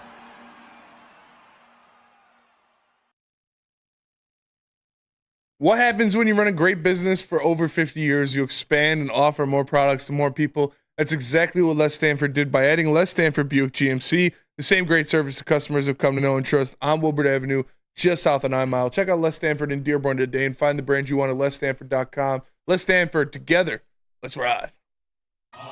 The Green Bay Packers can have the best offense in the league this season. And there is going to be a certain number of you who will say, don't get caught up in what happened in the second half of the season. And there will be a certain number of you who will say, no, that can't be. They weren't that good last year. Don't you remember what happened in the beginning of the season? And both of those things are somewhat reasonable things to think, to say, arguments to make. But even with a slow start to the season, and even with a first-year starter at quarterback, which means a first-year play caller for that quarterback, even though it's not Matt LaFleur's first year calling plays, it's his first year calling plays for Jordan Love. And even with a slew of new starters along the offensive line, an offensive line upheaval, a platoon at left tackle, a platoon at right guard to end the season, and even with the youngest group of pass catchers in modern NFL history, and even with Aaron Jones missing more than half of the season, the Green Bay Packers were 5th in EPA per play last season. They were 6th in DVOA, defense adjusted value over average, for those of you who are new here, one of my favorite stats that exists. So when you look at the teams ahead of them, it is difficult to make the case that any of those teams will be better than the Packers in 2024. Talk is cheap, motherfucker. Nick ain't playing games. Nick, I'll let you spit on this one first, actually. Can I say something? Yeah. Off the top of my head, I already know 3 offenses that are going to be better than the Packers next year. Okay. And that is the Detroit Lions, the Miami Dolphins, and the Houston Texans. They are all going to have better offenses than the Packers next year. You can take that to the bank. I was on record earlier saying I think the Packers have a deeper wide receiver core than the Lions. I like their wide receiver core, but the Lions have better wide receiver in Amon-Ra St. Brown. I think when Jameson Williams comes out to play next year, I think he'll be better than their number 2 wide receiver next year. I think they have obviously the better tight end and better running back combo and a better offensive line. So I don't see where they could be better than the Detroit Lions at all.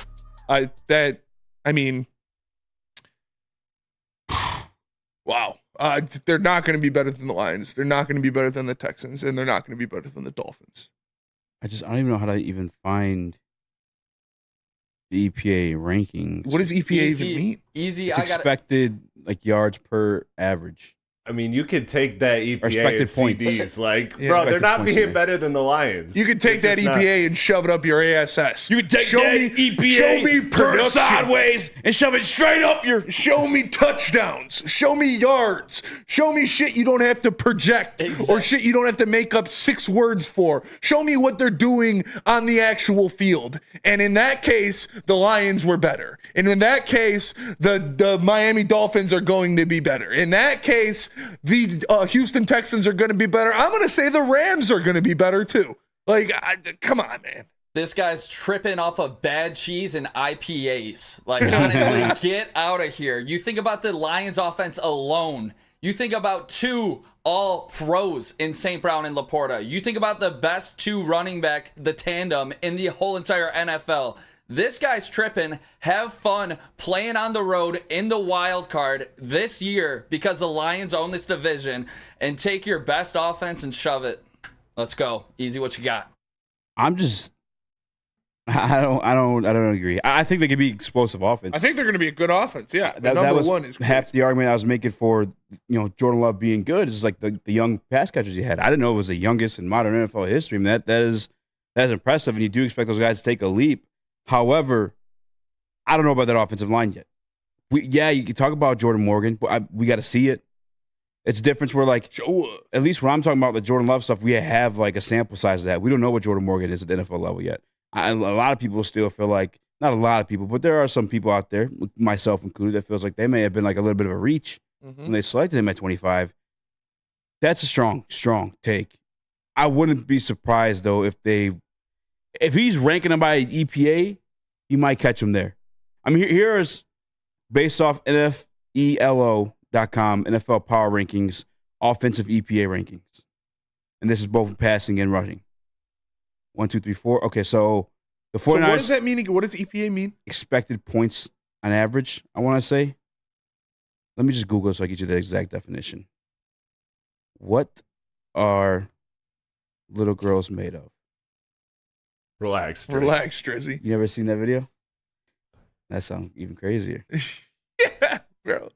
All right. Oh, EPA, the Environmental Protection Agency. Expected points added is commonly used advanced statistic in football. In short, that stat measures how well a team performs compared to their expectation on a play-by-play basis. EPA and EPA per play, along with other stats using EPA, can help us evaluate team and player performance. Not with. So it's if they scored on this play, if they were able to score on it, like. So I know DVOA is like 4 yards is like the average. So it's like, how did your play measure against that 4-yard average? I don't give a shit about advanced analytics, honestly. Like the Lions and Packers are actually tied. That does not make I think it's sense. a great stat. I mean, the teams that are there did have great offenses. I mean, number 1 was the 49ers, number 2, Bills, Cowboys, Dolphins, Ravens, Lions, Packers, Eagles, Rams. You think about the additions this defense has made too, though, just specifically the Lions going up against this Packer team where we saw them come into Ford Field on Thanksgiving and obviously win the game.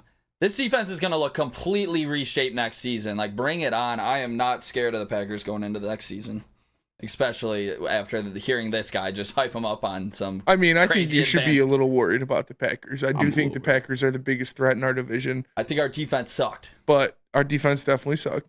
But you're saying they're going to be the best offense in the league that's a reach. Do you think? Yeah, they are the second. My bad. Second favorite. The Packers? Yeah, I mean, yeah, no doubt. When it comes to Vegas and just all of us. I mean, Dion thinks it's the Bears. I think the Bears are going to be good too. I think they'll be good, but I think the Packers are a good team. Don't get me wrong here. I do think the Packers are a good team. I think they got a good offense, but the number 1 offense in the NFL is a little much. Like I said, off the top of my head, I had 3, 4 even that are going to be better. The expected points value thing too. It's similar to me with like the WAR stuff that I already don't like. When it's like wins above replacement. Yeah. Like you have your average, but just especially football of all sport, baseball's up there too. There's just the context of like what can happen is so like wildly outrageous. There's just no way to measure that average, in my opinion. You can have a average, but you just can't tell me that's like expected or like this is gonna happen. Like football isn't that. The way I love to describe it is the football as a ball. The shape itself. If you dropped it straight, you never know what the hell to expect. You don't know where the ball's gonna go. Yeah. Like it's just wild. ETN in the Woodward Sports Chat says Packers are number 1 in yards when the time is between 2 minutes and 3 seconds or 2:03 and 2:07 p.m. and when the temperature is between 23.6 and 23.9 degrees. So they got it there. They got it there. Where you gotta avoid them. Yeah. Like I can read the full definition here from the website if you want. Mr. Detroit City that said this guy can eat shit. Hashtag SMDGB. I do like we've had him on before. He's a cool guy. No, he's a good guy. Yeah, he's a good guy. He knows his shit. He's obviously got a lot of the advanced analytics, but I can't see the Packers offense being better than the Lions. Okay, so than the Dolphins, than the Texans, than the Rams, even the Bengals maybe. Like the Steelers, I think the Steelers are gonna have a pretty damn good offense too. Relax. You are big on the rush train. I like the Steelers, man. Relax. I like the Steelers. Are you on the let's ride? No. Let's steal. Shout out Future. In order to calculate EPA for play, one has to know the expected points before the play and the expected points after the play. Already. Yeah, expected. I don't give a shit about what you're expecting. Show me what actually happened. And that's what I'll base my decision off of. So expected points on this by yard line and down, 6 points is expected. It depends where you are on the field, too, though. It's just fucking stupid, dude. It's just pretty fucking stupid. Stupid. I'm not going to lie. It is pretty fucking stupid. I'm not a big advanced analytic guy. There are some advanced analytics I like. Yes. But shit like this where it's like, well, if this happens because of that, then that means that, like, fuck out of here. Expected points is based on down and yards to go until a first down and distance to end zone. The values for expected points has been found by taking historical data and computing the average number of points scored by the possessing team in each situation. The graph, I have to show you this graph, I guess. This. If you guys want to try to break it down, I don't want to embarrass ourselves. I'd probably do this one in private, to be honest with you. Probably do it in private. Yeah, probably. Don't want to make myself look stupid here. I'm just saying right now, I think it's more likely the Packers are outside of the top 5 than they are number 1. You know, you know who sent me something with the EPA, actually? It was our guy, Al. Al? Yeah. So maybe I'll get in touch with Al. Hi, Mike Hilton. Hello. Hello. Shout out Mike Hilton. Shout out. Tell us about merch, Chris.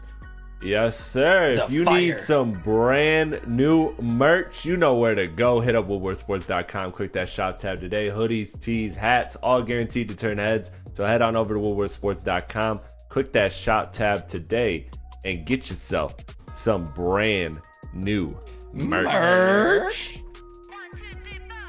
Feel alive during Feldman Chevrolet's biggest New Year's sales event ever. Get the best prices on our huge selection of award-winning Chevrolets. Like this 2024 Equinox for $188 per month. Or this 2024 Silverado for $268 per month. It's the New Year's sales event going on now at Feldman Chevrolet, Michigan's #1 Chevy dealer. Is that an octopus in your pants, or are you just happy to see me? See what I did there? Go Red Wings! From Octopi Experts Woodward Sports. Congratulations to the real coach of the year, Motor City Dan Campbell. Just put your head down and go to work. It's about to be fun, man. It's about to be fun. Woodward Sports.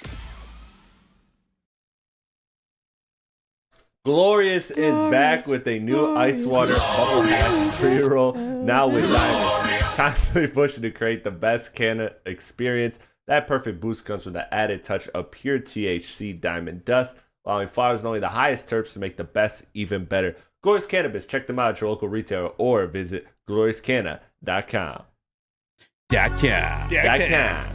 All right. I do not sound like that. Would you say the Bills are the second best offense last year? The Bills? Yeah. I don't think so, no. I don't think so either. To be Is that fair, what EPA has in, Matt? yeah. Well, actually, this is Like EPA Jalen Brunson. There we go. per play. How do I just do it?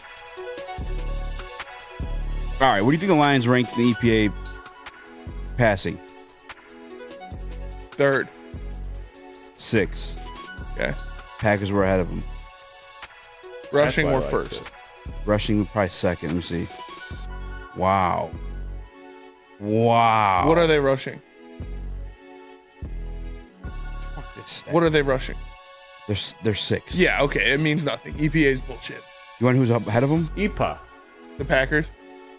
No. Cardinals. I mean, these are just the bad teams I don't agree with that are ahead of them.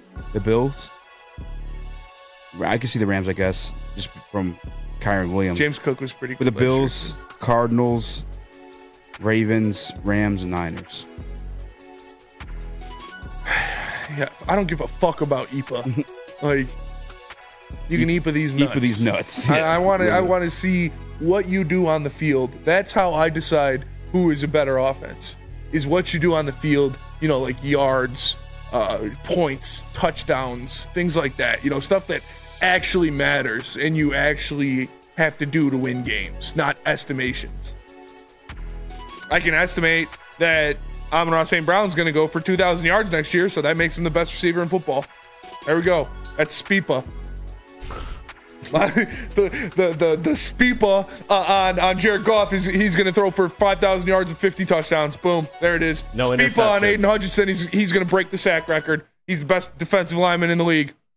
Spipa on Jahmyr Gibbs he's going to go for 2,000 yards rushing and 1,000 yards receiving. You heard it here first. Spipa. Bird says, doesn't matter. Packers have to pay Love or let them walk, and once they pay, the window is closed. Happened to Favre, happened to Rodgers. I will say this. They got a lot of rookie contracts. They got a lot of rookie contracts. A lot of rookie contracts. And on we're in that same roster. scenario, Burn, if you put it that black and white. For sure. Yeah, even more so, if I'm being honest with you. Who do you boys got for the night? Canes back in it with a win over the Rangers. I hope so. Double OT last time. That was a great game. I said it earlier that Rangers Canes is going to be one of the best series of the playoffs, and it's been really good so far. So hopefully they continue. Hopefully that the Canes can get one here. I like the Canes, but the Rangers are so fucking good, man. Yeah, it kind of sounds like a Raisin Canes when you're Rangers Canes. I've never had Raisin. Me neither. But I've always heard like good things about it. I got Rangers here. I think there's a Raisin Canes in East Lansing now. Oh yeah, I did hear something about that. Yeah, I got Rangers, but I was just talking in the chat. Sad one for the Oilers last night. Damn. Yeah. I had a range. That's embarrassing, dude. I went to bed when it was 4-1 because I thought it was wrapped up.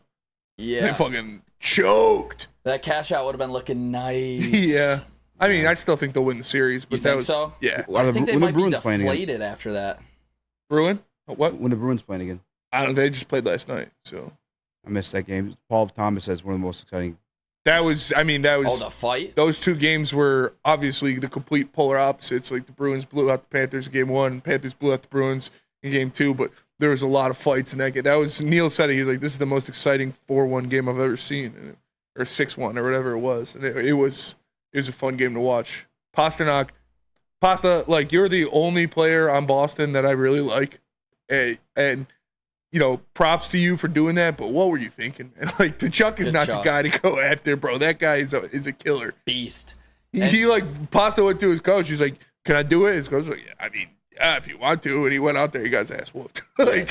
I did some research earlier. Pasternak went 25th in the draft. Red Wings got the 15th. I mean, obviously it's not crazy, but you can get players later. It doesn't have to just be top 3. Like obviously you find them all over, and he went into a perfect situation. That's was in like Boston. a 7th round pick. Yeah, exactly. I kind of want your thoughts on this, fellas.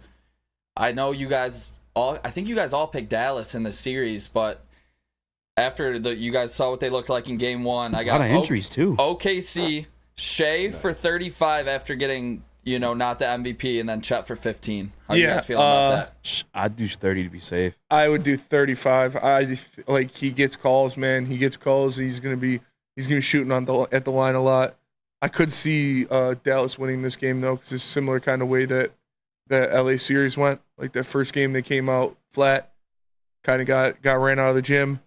Now this one, I think they come back. I think Luka has a game, and I think Dallas wins. I think OKC and Timberwolves have such of a same vibe of like the young team that's so hungry. Like I know Dallas, like with Luka is like obviously hungry as well, but I don't know. OKC and Timberwolves look like head and shoulders extremely good. They're right definitely exceeding expectations in that sense, but Minnesota, you can't necessarily call them young. They're just led by a young guy. Like Towns has been in the league several years. Gobert, like they have a Mike Conley. Yeah, they have a pretty veteran squad outside of it, but yet somehow the 22-year-old kid is just he's a dog, alpha. Bro. He's so, I said earlier, he's my favorite player in the NBA. It's not even close, dude. Chris, what did you think about that? Did you see his quote play? today? About Jamal Murray? Jamal Murray. Did you see that? No, a reporter asked him, like, how cool is it, like, playing these guys that you looked up to? He's like, is there anybody in this series like that? Like, did you look up to Jamal Murray? He's like, what? He's like, Jamal Murray's like 4 years older than me. He's like, hell no. Yeah. He's like, no disrespect to him, but KD's like 35. Like, come on, I don't know what you're trying to start, but no, I did not look up to Jamal Murray.